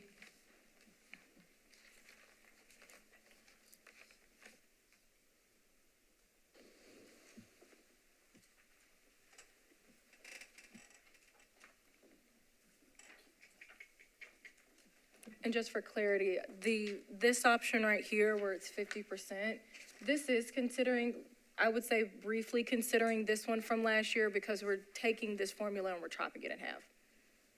And then what's left over is going to flat funding. I don't know that I have any more questions. Does the committee have any more questions? Mr. Chair, I would just ask just for clarity and for the record, and 1 or 2 sentences, I guess, why are we chopping it in half? Just so we can say that again clearly for the people who are listening. We can't afford it. Okay.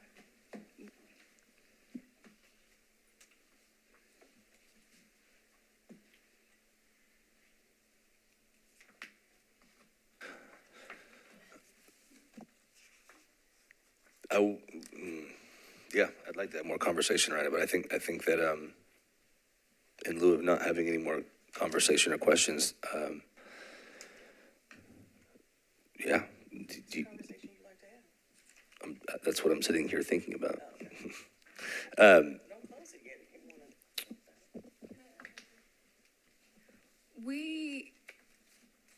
We tried really hard to stay as close as we could with last year's formulas. I'm gonna be very honest with you. When I first got here in February, I had a commissioner directly ask me, if we use these formulas again, will we find ourselves in another deficit? And my answer then was yes. So since that time period, we have considered multiple different variations. We had the idea of a fellowship. We had the idea of no funding. We had the idea of there were so many different things that came into play.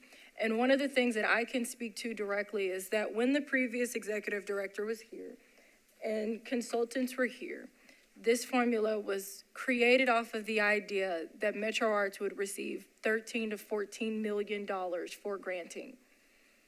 We do not have $13 to $14 million in granting. But that does not necessarily mean that we are taking away from the work that was done for the formulas, because, can you go back again to the original one? So here, this is only 1/2. This is a base percentage, meaning there are minimums and maximums that are predetermined based off of your category size. What's not shown here is that if you were to score over a certain amount or to score below a certain amount, that also adds to the amount of money that you would get. So while this is being taken into consideration for the limited time, and what I'm saying, limited resources compared to even just last cycle, we felt as though this was a good middle ground. Our reasoning for supporting option 2 over option 1 is that it would be, just as plainly as we can put it, if you're a medium organization and you're brand new and we just don't have the historical data, you choose option 1, you're gonna get $7,300, whether you score 70 to 100. If you do option 2, you, again, there's a little bit more of a competitive nature based on the merit of your application. I think my concern is, and what I was trying to articulate earlier and was sort of drawing a blank, is that even though we have to make a decision as a committee and a decision as a commission to move forward without taking directions from anybody else, I sat in a commission meeting where I heard a council person talk about how if there wasn't enough community engagement and there wasn't, I guess what they felt like was the requisite amount of understanding that went into this, it was going to get held up in council. And so it also sounds to me, and if I'm wrong about this, Heather, you can tell me, but it sounds like we've basically taken the work from last year that the public has had a great deal of commenting and influence in creating, and then just turned it into a scalable model and not a model that required a certain amount of funding. Is that a fair estimation to what you presented today? Yes. It was just using that, but scaling it, so that you wouldn't like run out of money, but. Yeah. You know, yeah. Well, we're always going to run out of money, unfortunately. Well, and I think I was the commissioner that asked you that question. Well, I know I thought that question is, if we use the formula from last year, are we just going to end up in the same place? But so I guess my concern is just around this is good work. It seems like this is something that we could approve. I don't want to get it to council and have council stall it because they don't think we've engaged the public enough, or they don't think we've put enough work into it. And maybe if that shouldn't be a concern, help me not be concerned about that. One of the things that was not included in community engagement was what I consider very important. It's going to the decision makers. That was not considered community engagement. It was considered a presentation. I have made 2 presentations before the Apple Committee, which is Arts, Parks, Libraries, and Entertainment. Before I came in this meeting today, I received a call from the chair who had scheduled a meeting for December 5th to present where we were. She wanted to cancel it so that we would have more time. I told her I would have a better understanding of where we are and if we made any decisions after 2:30 today, and I would give her a call back. So we made presentations there. We made presentations to the Women's Caucus of Metro Council, just affinity groups that might have an interest. We did not make a presentation to the Minority Caucus yet, just because we haven't been able to coordinate and schedule. So that was community engagement. And one person at the one of the in-person sessions said that was very important, and it had not happened before. And so we did hear concerns from one of our council people, but I don't know. I think that whatever we do when we present to Apple, they want to be able to support or not support us, as the case may be. And so that meeting is to be arranged. It was scheduled for April 5th, and she wants to change it.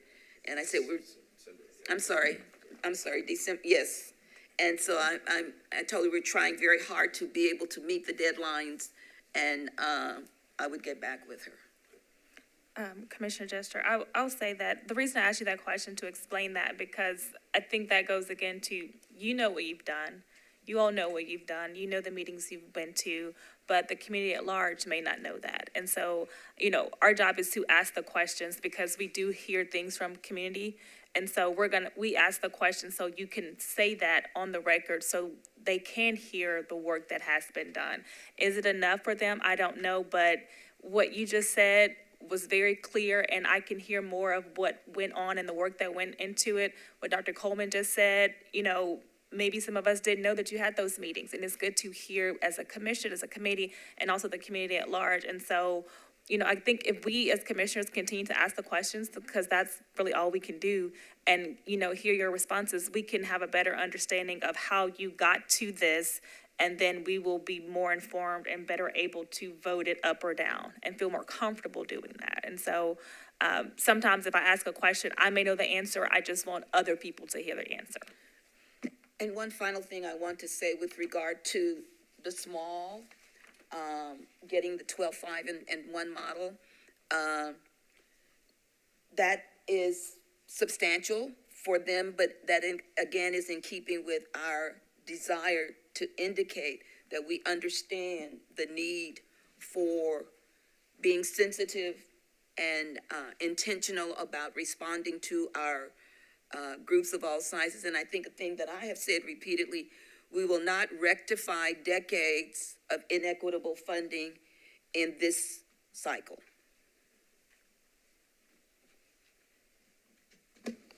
Unfortunately. Tessa. I have a question for Sydney and staff, and I need the question answered to get to my legal point. On the operating 50% return plus flat funding for new grantees, is that inherently, if it is a new organization who has never applied for funding before, that is the amount they will receive? So when we say new, this is just more or less for labeling, just so people understand. This has nothing to do if this is your first time applying, if this is your 15th time applying. This is just, when we're saying returning, we are only referring to individuals that applied and were awarded last year. This has everything to do on whether or not you were awarded last year. So even if you applied last year, that's not what we're considering a returner.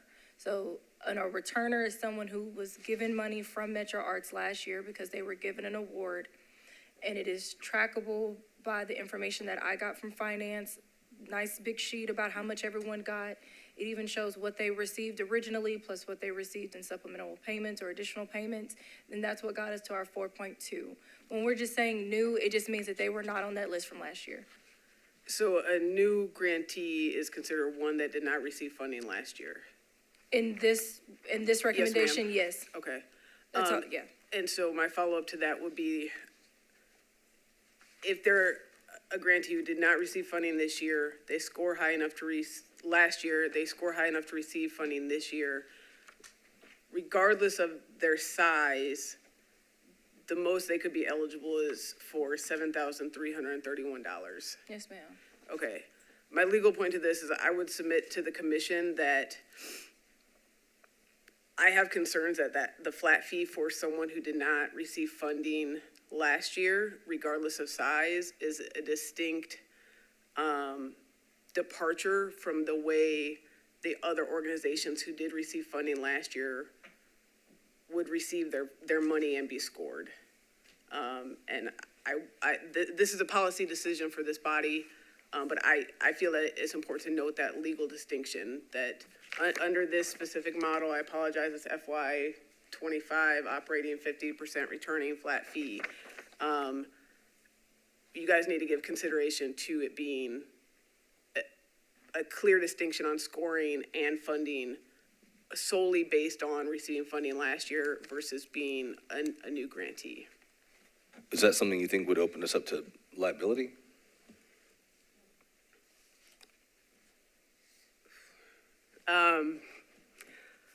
I think that it could, an argument can be made that it's an arbitrary distinction.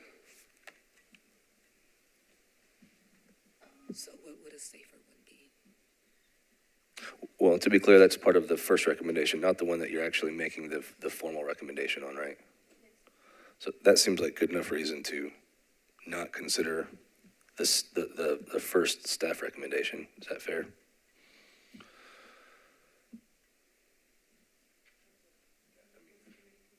Well, yeah. So we have three models in front of us. It seems from legal's perspective, the second one could potentially open us up to some liability. So we have the first model that we talked about, and the third model, the staff recommendation. Given the information that we have, does this committee feel confident about making a motion to recommend to the commission one of these two models?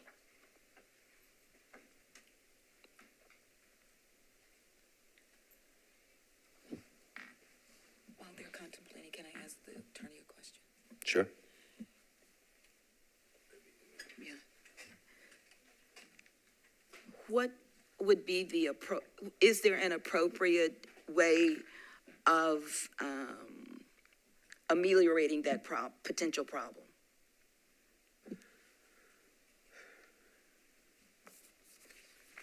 I mean, I don't, for it to get out of the gray area of potential arbitrariness, you could not just make the distinction that because you did not receive funding, this is all that you could potentially be eligible for this year. And I know that was a big word salad, but I hope that makes sense.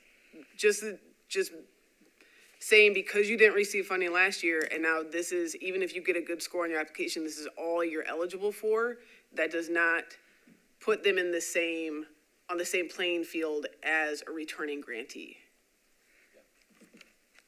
I will say between options 1 and 3, I want to honor the hard work that you guys have done in putting together the option that we've just talked about.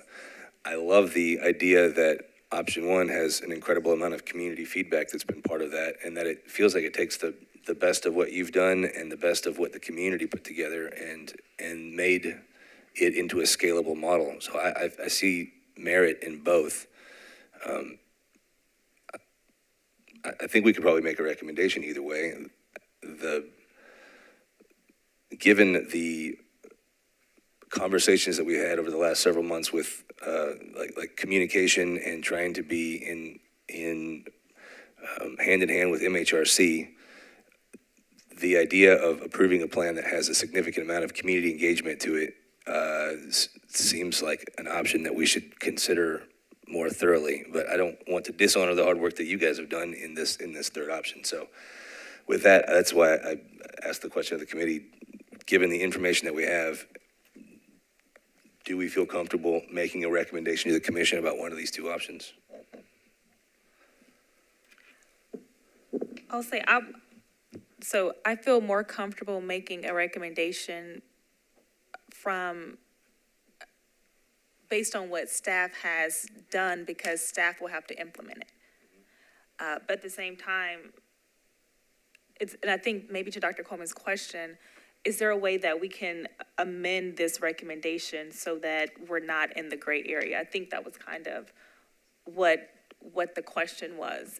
And I think I would feel more comfortable with that, because staff has to implement whatever we decide and vote on. I don't know if I'm making it clear, but. Can I also add something? That, and this is not, I'm sorry, Tessa, this was not our first option in terms of the flat funding for the remainder. We twisted and turned this, we scaled it, but just when it comes to what's left over, it's just not a big enough remainder to separate it as easily as we would like it to be, if that makes any sense. Because one of the things that we were looking at is that this is one of the things that we considered before we ended on this model, is that we have 3 new mediums and we have 1 new midsize. The rest are all smalls and micros. And so the way that those categories were funded previously they're vastly different. And so we felt that instead of trying to make a decision leaning to one category size or another, just because we have 3 very large organizations compared to the remainder, which are the majority small. If we did it based off of small, then the 3 mediums and the 1 midsize they would get substantially less. And then if we did it another way, then the smalls and the micros would get substantially more than even what's half of a returner, So like, this wasn't a first option. I think that night, I don't think I left the office until almost 9:30 before we decided that this is what we felt would be the most neutral ground decision when it came to just this recommendation. But again, that is why we feel a lot more comfortable with the option that's proportional to the applications. So I'll leave it in your hands now.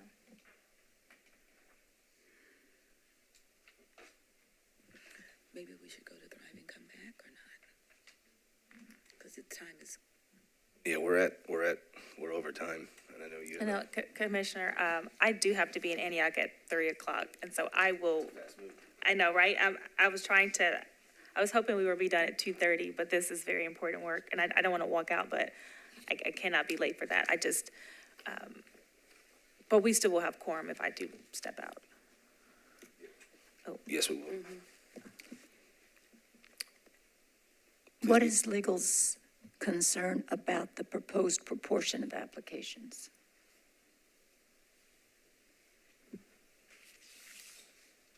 I don't have a concern about the proportion of applications. I have a concern about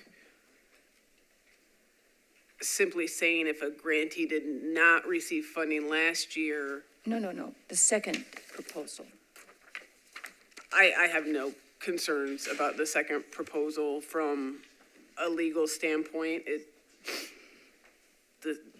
The scoring would match who got the awards, and there's nothing ambiguous about that.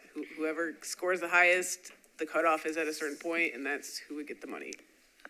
On that basis, Commissioner Jester, I would move that we adopt the FY25 proposed proportion of applications per category overall breakdown as our recommendation to the commission. We have a motion. Do we have a second? A second. Any discussion?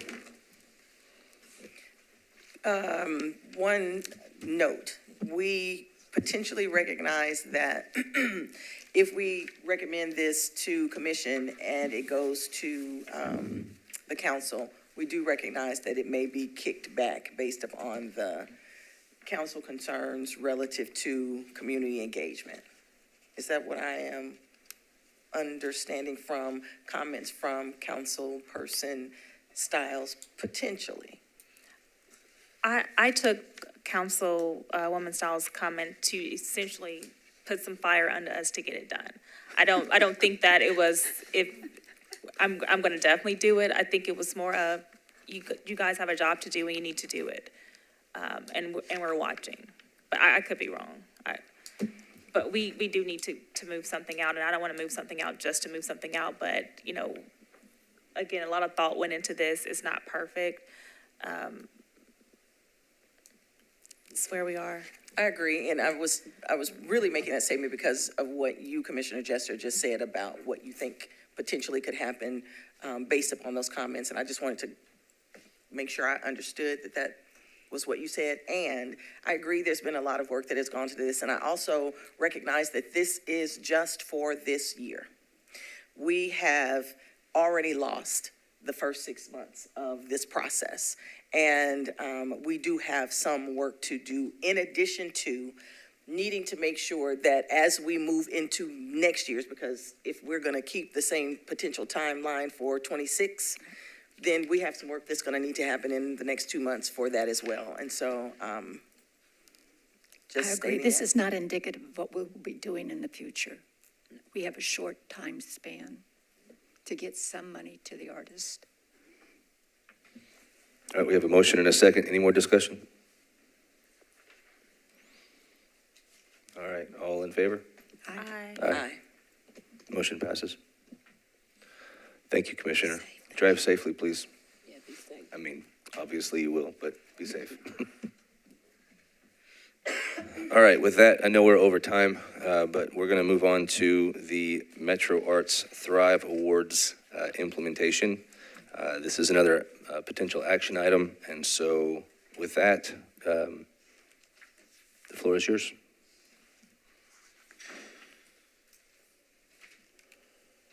Okay, so what we have in front of you is what were the Thrive Project funding amount options. So we have option A and we have option B because this is based off of the $900,000 allocation. Now, this last week, I think there seemed to be a little bit of confusion about what we were recommending. So yes, there is a recommendation of a flat funding, which would have us funding at $5,000 an award, which would allow us to fund 180 applicants. The justification for that and kind of the reasoning for that has been mentioned multiple times today in terms of what's aligned with varying other government bodies around the country. But also really just comes down to this is what we can pay to make it kind of worthwhile, as well as what will allow us to pay the most people. When it comes to like a flat funding, this will allow us to fund 180 individuals, barring that they score over 70%. I'm sorry, I've got that one confused. I'm sorry, the 108 flat funding is based upon a ranked score, meaning that top scores from 0 to 200, the top 80 will receive $5,000. That is just about as simple as I can put it. Now, with option B, this is where we get into a little bit more math. The way that we did this is that we wanted to see what would happen if we funded everyone. And the $1 million number here was 24% of their ask. So what you asked for, if we funded at 24% of their ask, that would allow us to fund every single person a amount. It wouldn't be what they asked for, but it would be proportional to 24%, meaning that the top award would be $4,800 and the smallest award would be, I rounded it up, the smallest award would be $480. So if we scale this and we do 24% of the ask, we will be able to essentially award everyone ranging in awards from $5,000 to $500. And then option A is if we did a ranked scoring of just the top 180 Thrive awardees, that would give us $5,000 apiece at 180 awardees. Realistically, our recommendation is going to be A, as it doesn't leave a surplus. Option B does give us, before we get to any of the scoring, it leaves us with a $9,000 overage. And it also just continues the ideology of awards based on the merit of the application.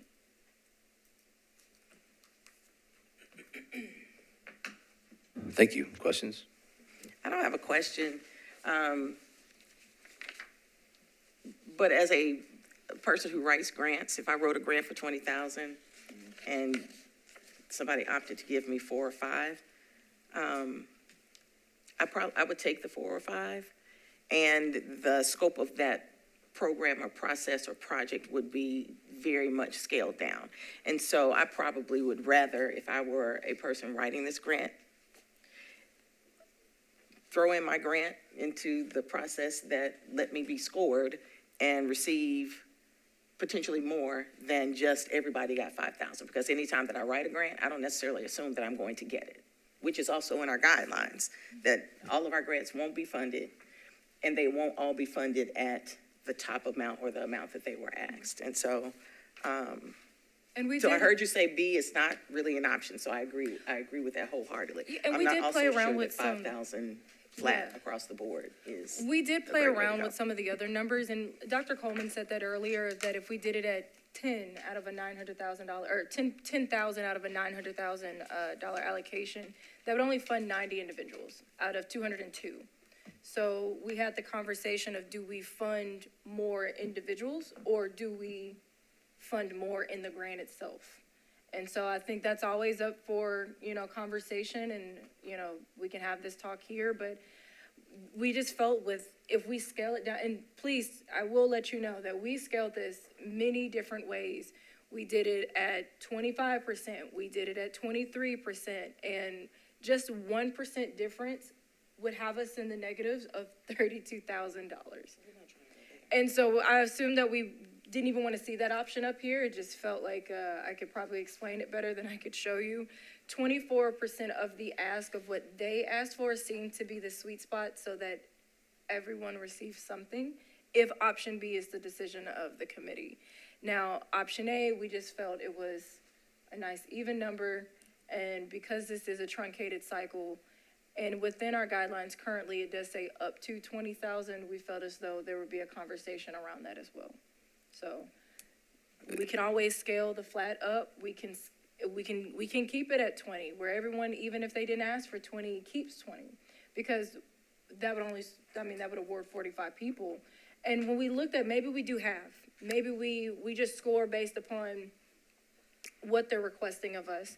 And when we looked at that, there's no way to guarantee a max ask when we haven't scored. So let's say we score and everybody who gets funding is somebody who asked for $20,000. I mean, we had 153 people request $20,000 out of the 202. And so there's not we can't fund at 100% of their ask and then scale everybody else.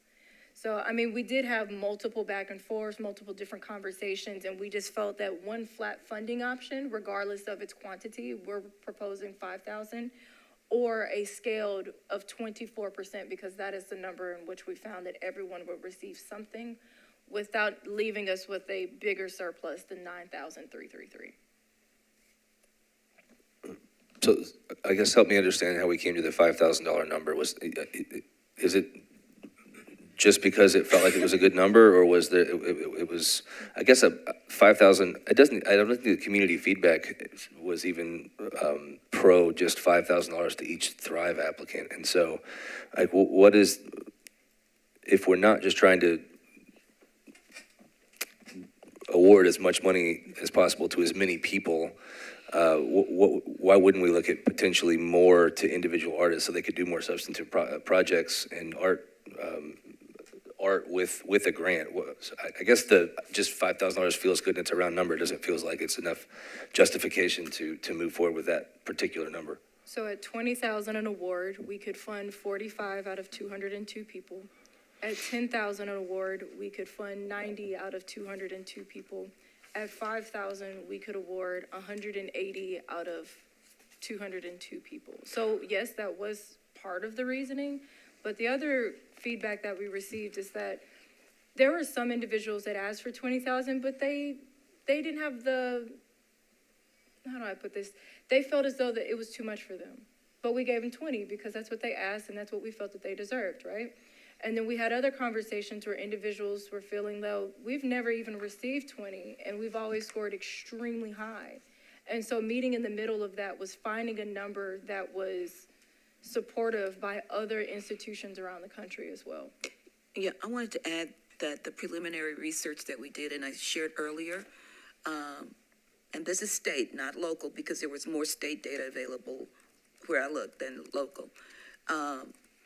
In states that comprise the 11 states that comprise the South Arts, at least 4 of them, their grants were $2,000, $3,500, $5,000, and the highest in that group was $75. So, and then in the 2 scenarios where individual artists in the state of Tennessee get grants, the max was $5,000. One was a fellowship and one was funding from Arts Memphis Arts. Okay.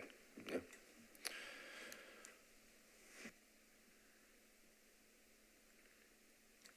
Now, if the policy is that we want to give more, that's fine. We can make the adjustment. Yeah, I guess that's probably something we should talk about in the committee. So how does the rest of the committee feel about 5,000 versus potentially more? Or less, I suppose, but I feel like. My initial response is 5,000 reaches many more applicants than a higher figure. And I think the staff has gone through all the permutations of if we gave them a different amount, what would it result in? And part of that is Plan B, if we gave everybody something. But the staff is recommending option A because, one, it doesn't leave a surplus. We have given all the money that we have out. Plan B, we end up with a surplus of about $9,000, and that makes it not clean. But in addition to that, it's the idea that you are actually basing the award on the merit of the application, that somebody actually looked at what they were asking for, and it sounds as though they have considered the merit of the applications. It deprives a few applicants who probably, if we were doing a scoring where you have a cutoff level, they might not have gotten funded at all. And the fact that we are reaching about 180 when last year it was slightly over 100. This is a significant increase in the number of applicants that we have. So we're actually doing a really good job of getting money out to a broader number of individual artists. And so I would move that we approve A * flat funding as our recommendation. That was a fast motion. Do we have a second?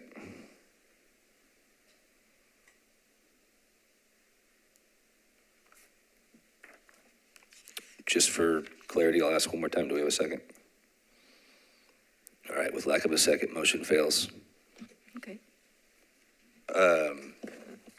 So the new proposed guidelines seem to eliminate community public art projects as eligible project types. Do we know if there are any applications in queue right now that would hurt?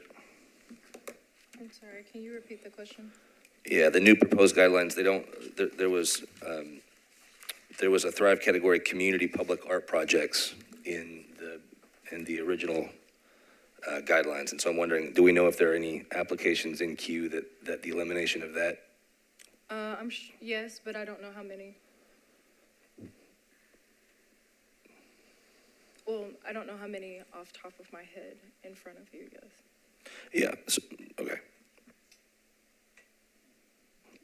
I'm reading through my notes here. I have a couple more questions. I did have a question. So are we not making a recommendation for Thrive today? No, I think we'd like to.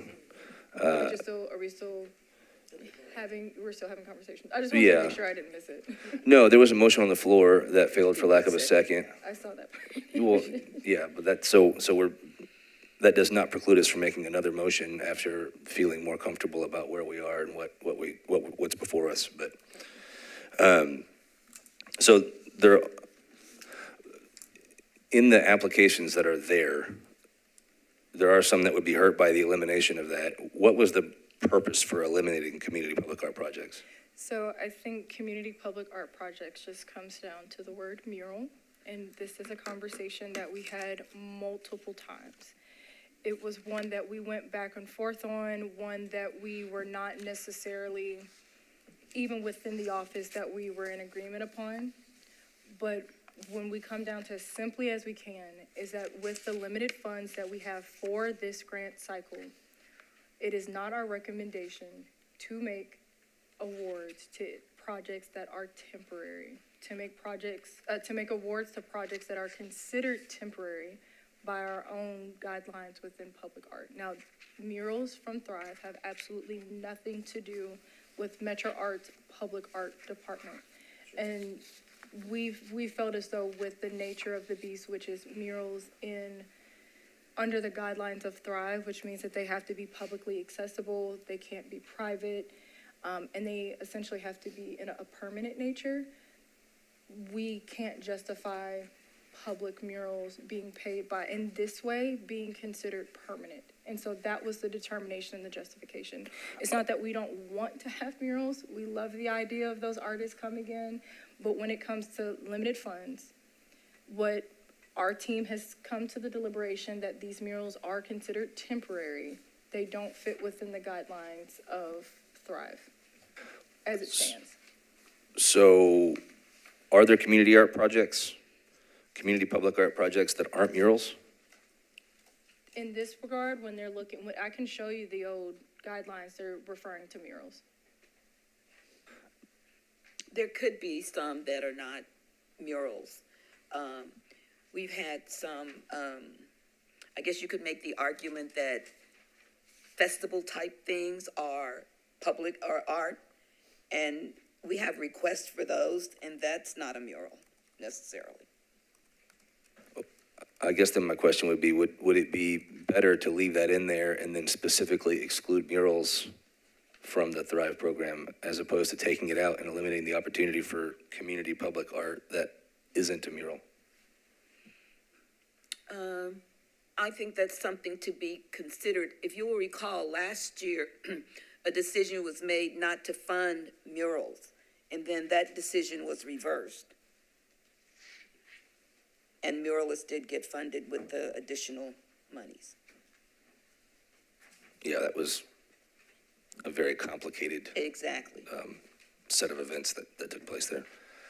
Any other questions from committee members? I'll keep going over my notes. I have some more, but I don't want to capitalize the mic.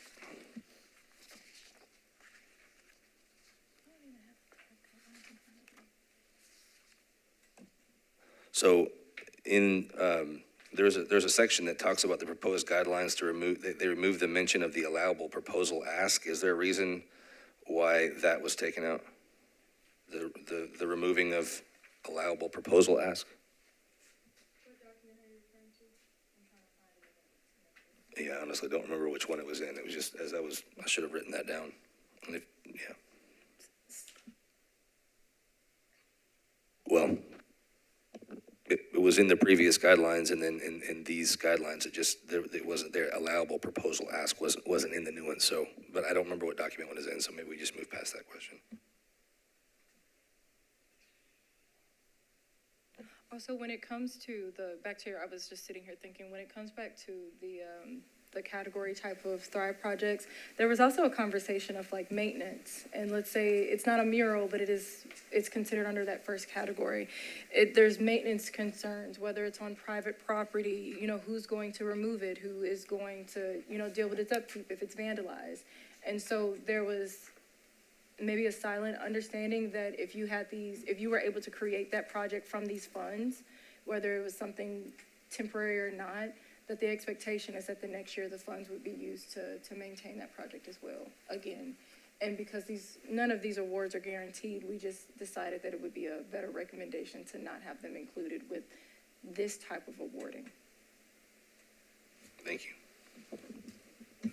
Question, going back to the community engagement activities that actually did happen, and there was a lot of conversation around fiscal agents. Do we make an assumption that all 100 and something of these grantees already are going to nonprofits, and those folks then won't have to go to, or some folks will have to go to a fiscal agent again for $5,000 to manage all of that?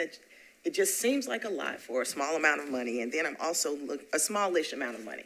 Okay, so I'm not making any assumptions around what is small or large to anybody else. But then I'm also looking at performance metrics reporting, final closeout reporting, and things of that nature. We stopped applying to Metro Arts because our grants were between $3,000 and $5,000 for the amount of work that we had to do to actually write the grant, implement the grant, and then report on the grant. And so that is my reticence around a flat $5,000 to every single person, because it may not be worth their time to do a very protracted project if they had asked for $20,000, to then have to do all of this other work that is not being paid for outside of that $5,000. And if they have a fiscal agent, then it's $4,500.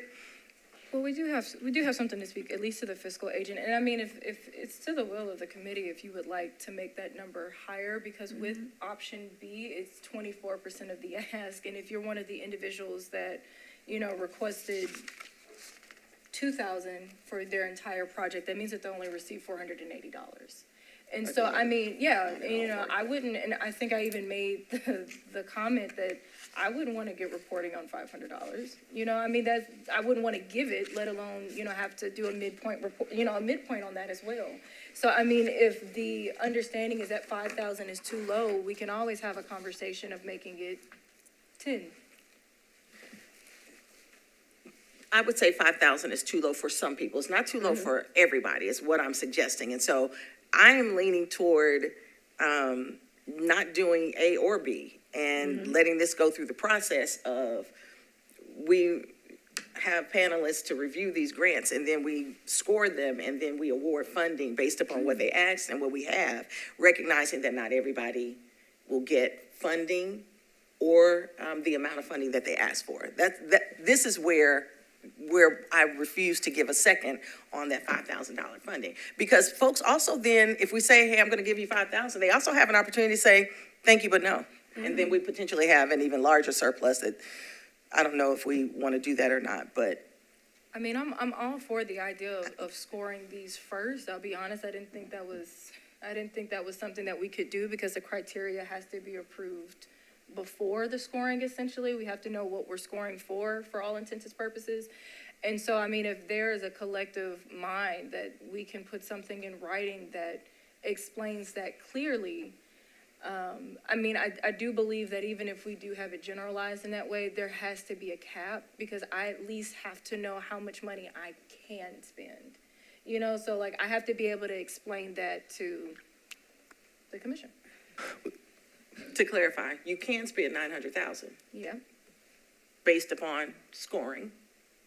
And these are questions. I'm not at all being facetious or No, completely understand. anything, but you have $900,000 to work with relative to each of these proposals. So the conversation in this, what I'm hearing is that, I'll just say it like this. With the flat funding, it's ranked. So your score is your score. If you're within that 180, you get A, right? Within option B, it's dependent on you scoring over 70%. So I guess the question is that if we're going to do it based off of just the merit of their scoring, merit of their application, then what are we requesting be the scoring mechanism? Because one is required by a flat, which is just dependent on your own individual score, versus the other one and what everybody else gets, whereas the other one is just 70%. So are we still saying that you'll be considered for some amount of funding as long as they're over 70%, or are we making the nature of it a little bit more competitive and we're raising that? You know, these are just this is what we considered before we came And to in the here. past, we've done it by scoring at 70% or above? Not for Thrive. Not for Thrive, gotcha. It was based on how much money we had and what they asked for. So there was way, yes, it was a little bit more of, Gotcha, yeah. I got it. Thank you. What I'm hearing and what also came out at the, it's very interesting. One night, there were people who said 20,000 was too much. And then the next night, there were those who said it was too little. And it seems to me, what I'm hearing now is that there is concern that 5 will not be adequate to do, even to scale down what you were proposing.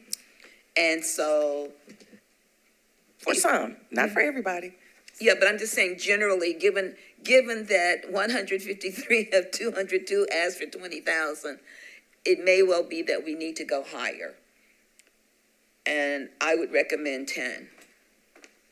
And even if that's up to 10. Yes, we up can- to And we 10. can have this is where it kind of gets a little bit murky, because the idea of the scaling really should happen in this conversation about what that scaling looks like, because that's what I was presenting here.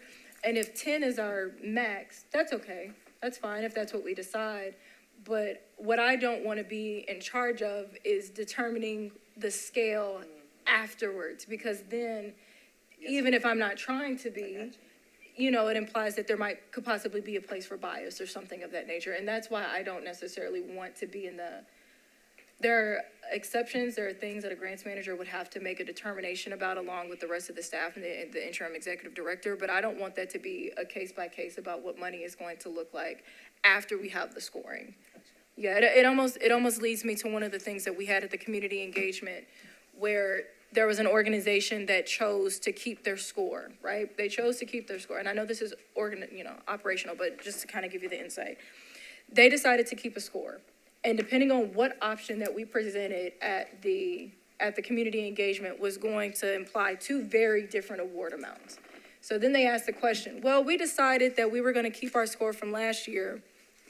Do we decide that if we don't like, or depending on what option is chosen, can we go back and be reconsidered through panel? And then the decision was no, because under that assumption that even if we had last year's formula happening again this year, that would have been the score that was used. It just so happened to be that now we're in the situation that we are and we're having to reconsider. So the same way that I would never want to give one organization a leg up if they already happen to know their score because they chose to keep it. And then there's the same way that there were organizations that had a score previously last year and they decided to be reconsidered for scoring. So while we do have some individuals that, like, if you go back to the operating one, I know we already did that, but they made a risk decision that even though we had a score last year and it could have got us X amount of dollars, we decided to go back and be rescored. So it would be the same thing for Thrive. I just don't want to put me or my staff in a position to make a decision after we already have the answer, because it leans us in one direction or another. But there's nothing that would keep us from just taking the flat funding and moving it to 10,000. Yeah, but as long as we understand that would take us from funding or awarding 180 to 90. Sure, and And it's up to, so it could be more. I mean, yeah, it's up to. So, but if what I'm trying to solidify here is that if we go to up to, the scaling needs to be decided in this room today. It does not need to be something that is decided once we get to commission, because realistically, that's just not a fair position to put me in. yeah, that's fair. I guess I was talking about just changing the flat funding from 5,000 to 10,000, not worrying about scaling, just changing the flat number. I do realize that means we would fund less applicants, which is unfortunate, but we I mean, the grant world is not a world where you just apply and get paid, and the feasibility of, I mean, potentially paying somebody up to $500 to take care of a $5,000 grant for the time and the effort, to Commissioner Wade's point, that doesn't seem, frankly, $4,500 just isn't that much money. It's not, it's not enough money for individuals for a month sometimes, and so it just doesn't seem like. I am not comfortable with $5,000 either. It feels like it needs to be a bigger number, and even though it means funding less applicants, it means a more meaningful amount to those that are awarded the amount. Yeah. It doesn't appear that we have the capacity to do that because I don't have another 3 hours to develop a scale. And there was the I have it up on the screen just so you can see one of the things that we were considering. And I'll let Dr. Coleman kind of speak a little bit more intimately when it comes to the fiscal agent. But one of the things that we were having a conversation about is we've gotten feedback from individuals that this is varying, and I'm not putting them on the spot, but there are some individuals, when I say individuals, I mean organizations, nonprofit organizations who have been kind of promoted this fiscal agent option, that they would be willing to do it at 0% admin.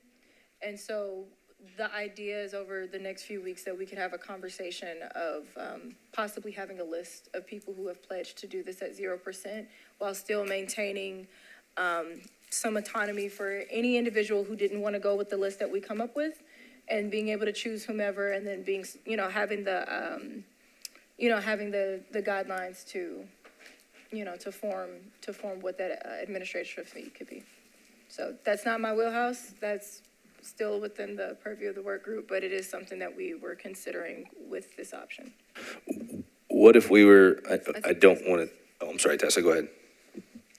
Sonny, what's the minimum ask of a Thrive application this year? It is $2,000 even.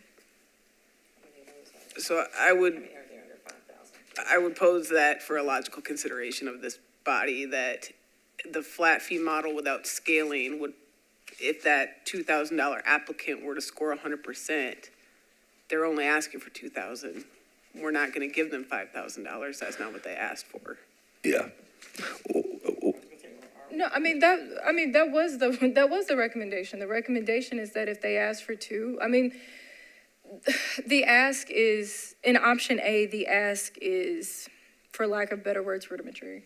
Because the understanding would be that if you consider moving forward, because there is another conversation about the application reopening if there needs to be any edits or any reconsiderations for whatever option the committee makes, that moving forward for scoring is an understanding that you will get X amount that is decided within this room, and then within the next and within the next. So yes, in this case, let's say we kept A as it is, and we decided that we're gonna go forward in this direction. An individual who originally asked for $2,000, if they decide to move forward and they are scored and they're one of those 180, they'll get $5,000, meaning that they'll get $3,000 more than what they asked for. But we cannot, legally, we cannot impute an additional amount on a grantee. Okay. We cannot do that. It would be an offer and acceptance, but then we have a problem with their project or program may not support $5,000. Metro cannot impute additional money on someone who does not want it. Yeah, And I'm not trying to be a naysayer in this. I want to express that. I know Sydney has done tons of work. The working group has done tons of work, but the logical consideration of the flat fee, whether it's $5,000 or $10,000, there is a concern that Commissioner Wade brought up that it's not enough, but we have to also discuss the fact that there are plenty of applications under $5,000 and under $10,000 who are going to score high because they're great projects or great programs, and we can't just give them more than what they've asked. well, what about just, I will say there's only 9 under 10,000. This would be a risk in terms of whatever decision was taken. have we considered, or have you all considered just scoring the applications and ranking and just doing rank order for the ask from top to bottom until the money's gone? I think that's what Wade was just saying here. Just, And, but there's no, saying so- it's not scalable. It's just we give them, rank the applications by order of score from top to bottom, give them what they're asking for until the money's gone. So there's no scaling happening. It's just awarding awarding the Thrive applicants with the highest scores, exactly what they asked for from number one down to whenever the money's gone. So there's no scaling to do. I mean, that's always an option, but seeing that 153 individuals asked for $20,000, But we don't know the scores. but we don't know the scores. So, I mean, Well, we all of this is possible, but there's just an implied understanding that if we go, let's say we go that route, it could be that number one and number two are people who asked for 2,000. And then we get all the way to the end and maybe it's a $20,000 awardee at the very bottom, but we only have 15,000 left. Everybody else would have got their ask, but that individual. And so I guess that's okay if that's what we decide, but I mean, this is what I was saying, like we have flipped this on its head 4 or 5 different ways. And so the decision is to do that.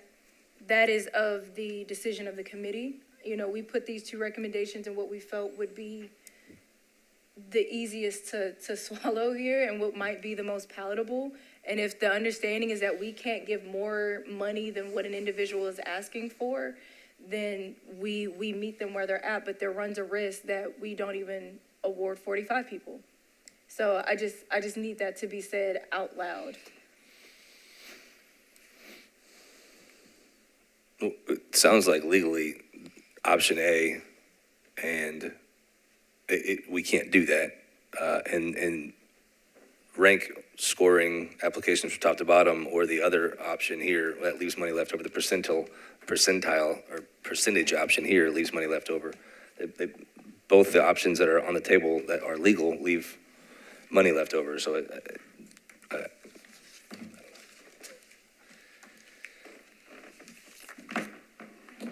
maybe I wasn't very clear in that. But if we took the applications and rank ordered them from top to bottom and then just gave them their ask until the money was gone, doesn't require any scaling, but there's going to potentially be money left over. But in the percentage option that we've been presented, there's money left over as well. I don't know what the difference of money left over is, but we're, yeah. We can't roll over. So as it's been explained to me, is that anything left over can't roll over to an additional year, and we would have to figure out how we would grant out the rest. And that's why we didn't want an overage. We wanted something that was spinning it up to the cent. Is there any precedent in Thrive in years past that there has been some scoring model that you all are aware of? Let me see if I can find it and I can pull it up. Because if there is, we potentially need to utilize that again for this protracted year As- in order to be able to give out money, period, and rank them. As it was explained to me, when we had a few different hands and grants, it was that as long as they scored over 50%, that they would receive as much as we could give them, depending on how much we had left. But no rubric, no. They would be scored by panel, and as long as they scored over a certain amount, we would award them as much as we could, depending on what was left. I would submit to this body that you guys have broad leeway in the policy you set. If you want to set the policy of score the applications 95 to 100 is funded at 100%, and scale it from there, as Commissioner Wade has been discussing scaling, that's the policy of the commission. This commission does not have to unequivocally say of 208 applications, we are going to fund 100 of them. I know that's slightly overstepping my bounds, but I do want to make clear, you guys can set the policy that you feel is right and equitable and best for the situation.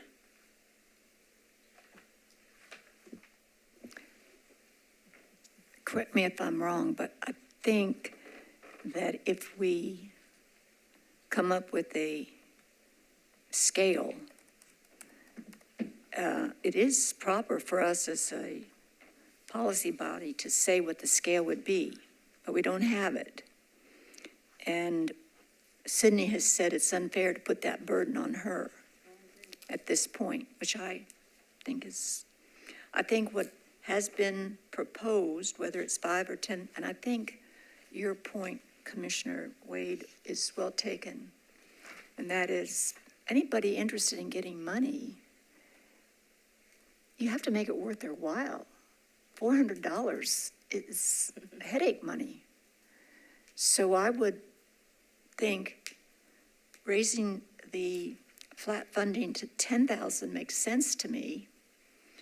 And in the way that it's allocated, go forward with that, because it will expend all the money without having to put additional burden. We, as a commission, should really come up with whatever the criteria is and not put it off on Sydney. Tessa, can I Now, ask a having question? said that, I'm going to leave at 3:30. I signed up to 2:30. Tessa, can I ask a quick question? Just see if I can mix both of these at this point. When it comes to Thrive, let's say we make our max 10, meaning because we still have an up to. If we say an up to 10, is it a reasonable assumption that if you are a person that asks for obviously less than 10, that we could meet you at whatever you ask so that we're complying? And then anything that is left over, if we're doing some type of rank scoring, we can just ask the next set of individuals if they would like X amount of money? Or is that something, I'm just trying to figure out, because we're gonna have an overage either way if we can't fund everybody at 10 flat. Is there a way that if you only ask for 2, and you were technically could have been awarded 10, there's 7 left, do we just go down the list again and just say, hey, we have 7 here, but you only asked for 3, and just keep going down? I know that's a little mumbled, but I'm trying to think on the fly here about how we can actually come to a conclusion today.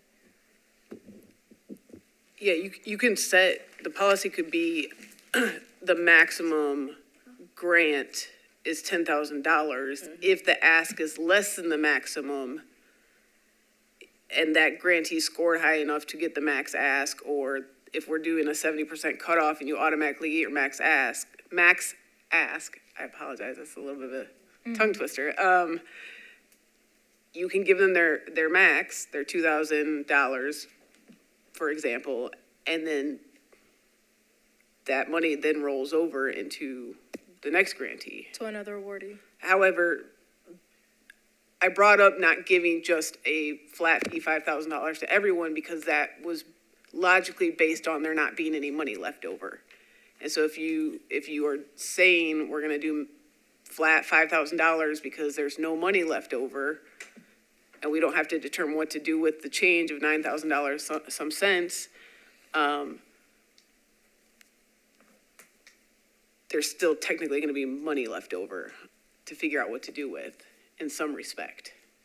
And so this commission should probably have a policy on how to allocate surplus. Thank you.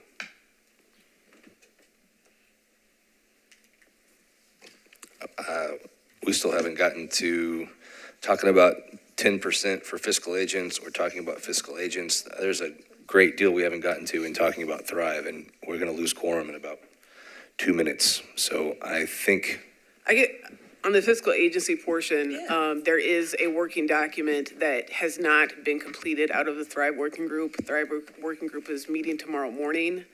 There are edits that have came out of that working group that need to be incorporated, discussed, and finalized. And so that plays in, Commissioner Jester, Chair Jester, to your fiscal agency discussion. The documents are not finalized out of the Thrive Working Group. And Ashley can speak to that as well. Sorry to put you on the spot, Ashley. Well, would you like to say something, Ashley? You don't have to. Okay. I think where the position we're in is that we haven't been able to have enough discussion to make any sort of recommendation as it pertains to Thrive today. And we'll have to determine what that means about additional conversation in meetings. I think that's the position we're in at this point, is not being able to make a recommendation about Thrive. Well, I mean, from what I'm hearing, and again, I'm not on the committee, is that if we scale down to 10 as our max, and within that, if your ask is lower than that, then we fund 100% of your ask. If it's not, then you meet at 10. And from there, what we can do is almost like a rolling balance of what's available to those afterwards. And I don't know if I can put that in a more eloquent statement, because again, this is policy that I'm trying to come up with here, just so that this meeting is not in vain, so that we have something to push to commission. And then we have another week that we can, another week and some change for considerations from the larger commission. Yeah, I understand that. I understand exactly what you're saying. I think it's worth pursuing that direction. I don't think we should make a vote on it today, because it's not even close to vetted enough. How does the rest of the committee feel about that? I don't disagree, and I wonder if we today need to go ahead and schedule a meeting for next week, so that once we so that we can deliberate this, right? Because otherwise, we're gonna be right back here saying exactly the same things, unless there is more to deliberate around and get more legal input around how we can do it in a way that allows us to use all the money, and potentially develop a scoring process. What is the information that's needed from staff? Because I thought we had it, but obviously we don't, so. For me, if we're gonna score them, what is then the criteria for ranking them to determine how much money they get? That would be in your review. I don't know if it's printed in front of you, but in the email that was sent, there was a review guide that the panelists, and that's why we had you confirm the panelists today, is that there are 3 questions for Thrive that a panelist would score, and from that score, an average is taken, and that average is given as a solid ranked number. Your scoring I thought that's what I just asked a few minutes ago, not on paper, but that I just asked a few minutes ago, and you were saying we need to know what that information is before we leave. Yeah, it's in the review guide. So Thrive and Operating both have a review guide, and so it's the same process for either Operating and or Thrive. A panel member makes a score. There's normally multiple panel members who make a score on the same project. From that project, an average is taken. From that average, a number is decided, and from that number is ranked from top to bottom. The decision is just how much are we going to give them depending on where they fall in the rank. So that's the question that I'm getting to. So I agree that is all here. I thought that's exactly what I read. Yes. The question then becomes, what is the rank that is then tied to the specific amount of money? Because as of right now, the rank meeting we need to have. Right now, the rank is up to 20,000. It's just, are you, and I'm making this up, top 100, 20,000, top 90, 20,000, and that's the reason why we came to flat was I will say I didn't know about the overage idea, about that not being something that was allowable, and that's on me, but with that being said, if we're gonna do something that determines by rank, the decision needs to be made within the committee, So I think we go back to the drawing board with the idea that we just talked about, the specifics around the rank, yeah, in the way that you eloquently described. Because we have the process. Yep. Okay. And then, That's why I just asked you that. not technically. We've also lost quorum. Yeah. Yeah, and we lost quorum, so, yeah. So there we go. Tessa, can we discuss a date? We lost quorum, so it doesn't even need, we Send don't an even have the email. quorum to adjourn the meeting. Send an email, please. Okay, will do.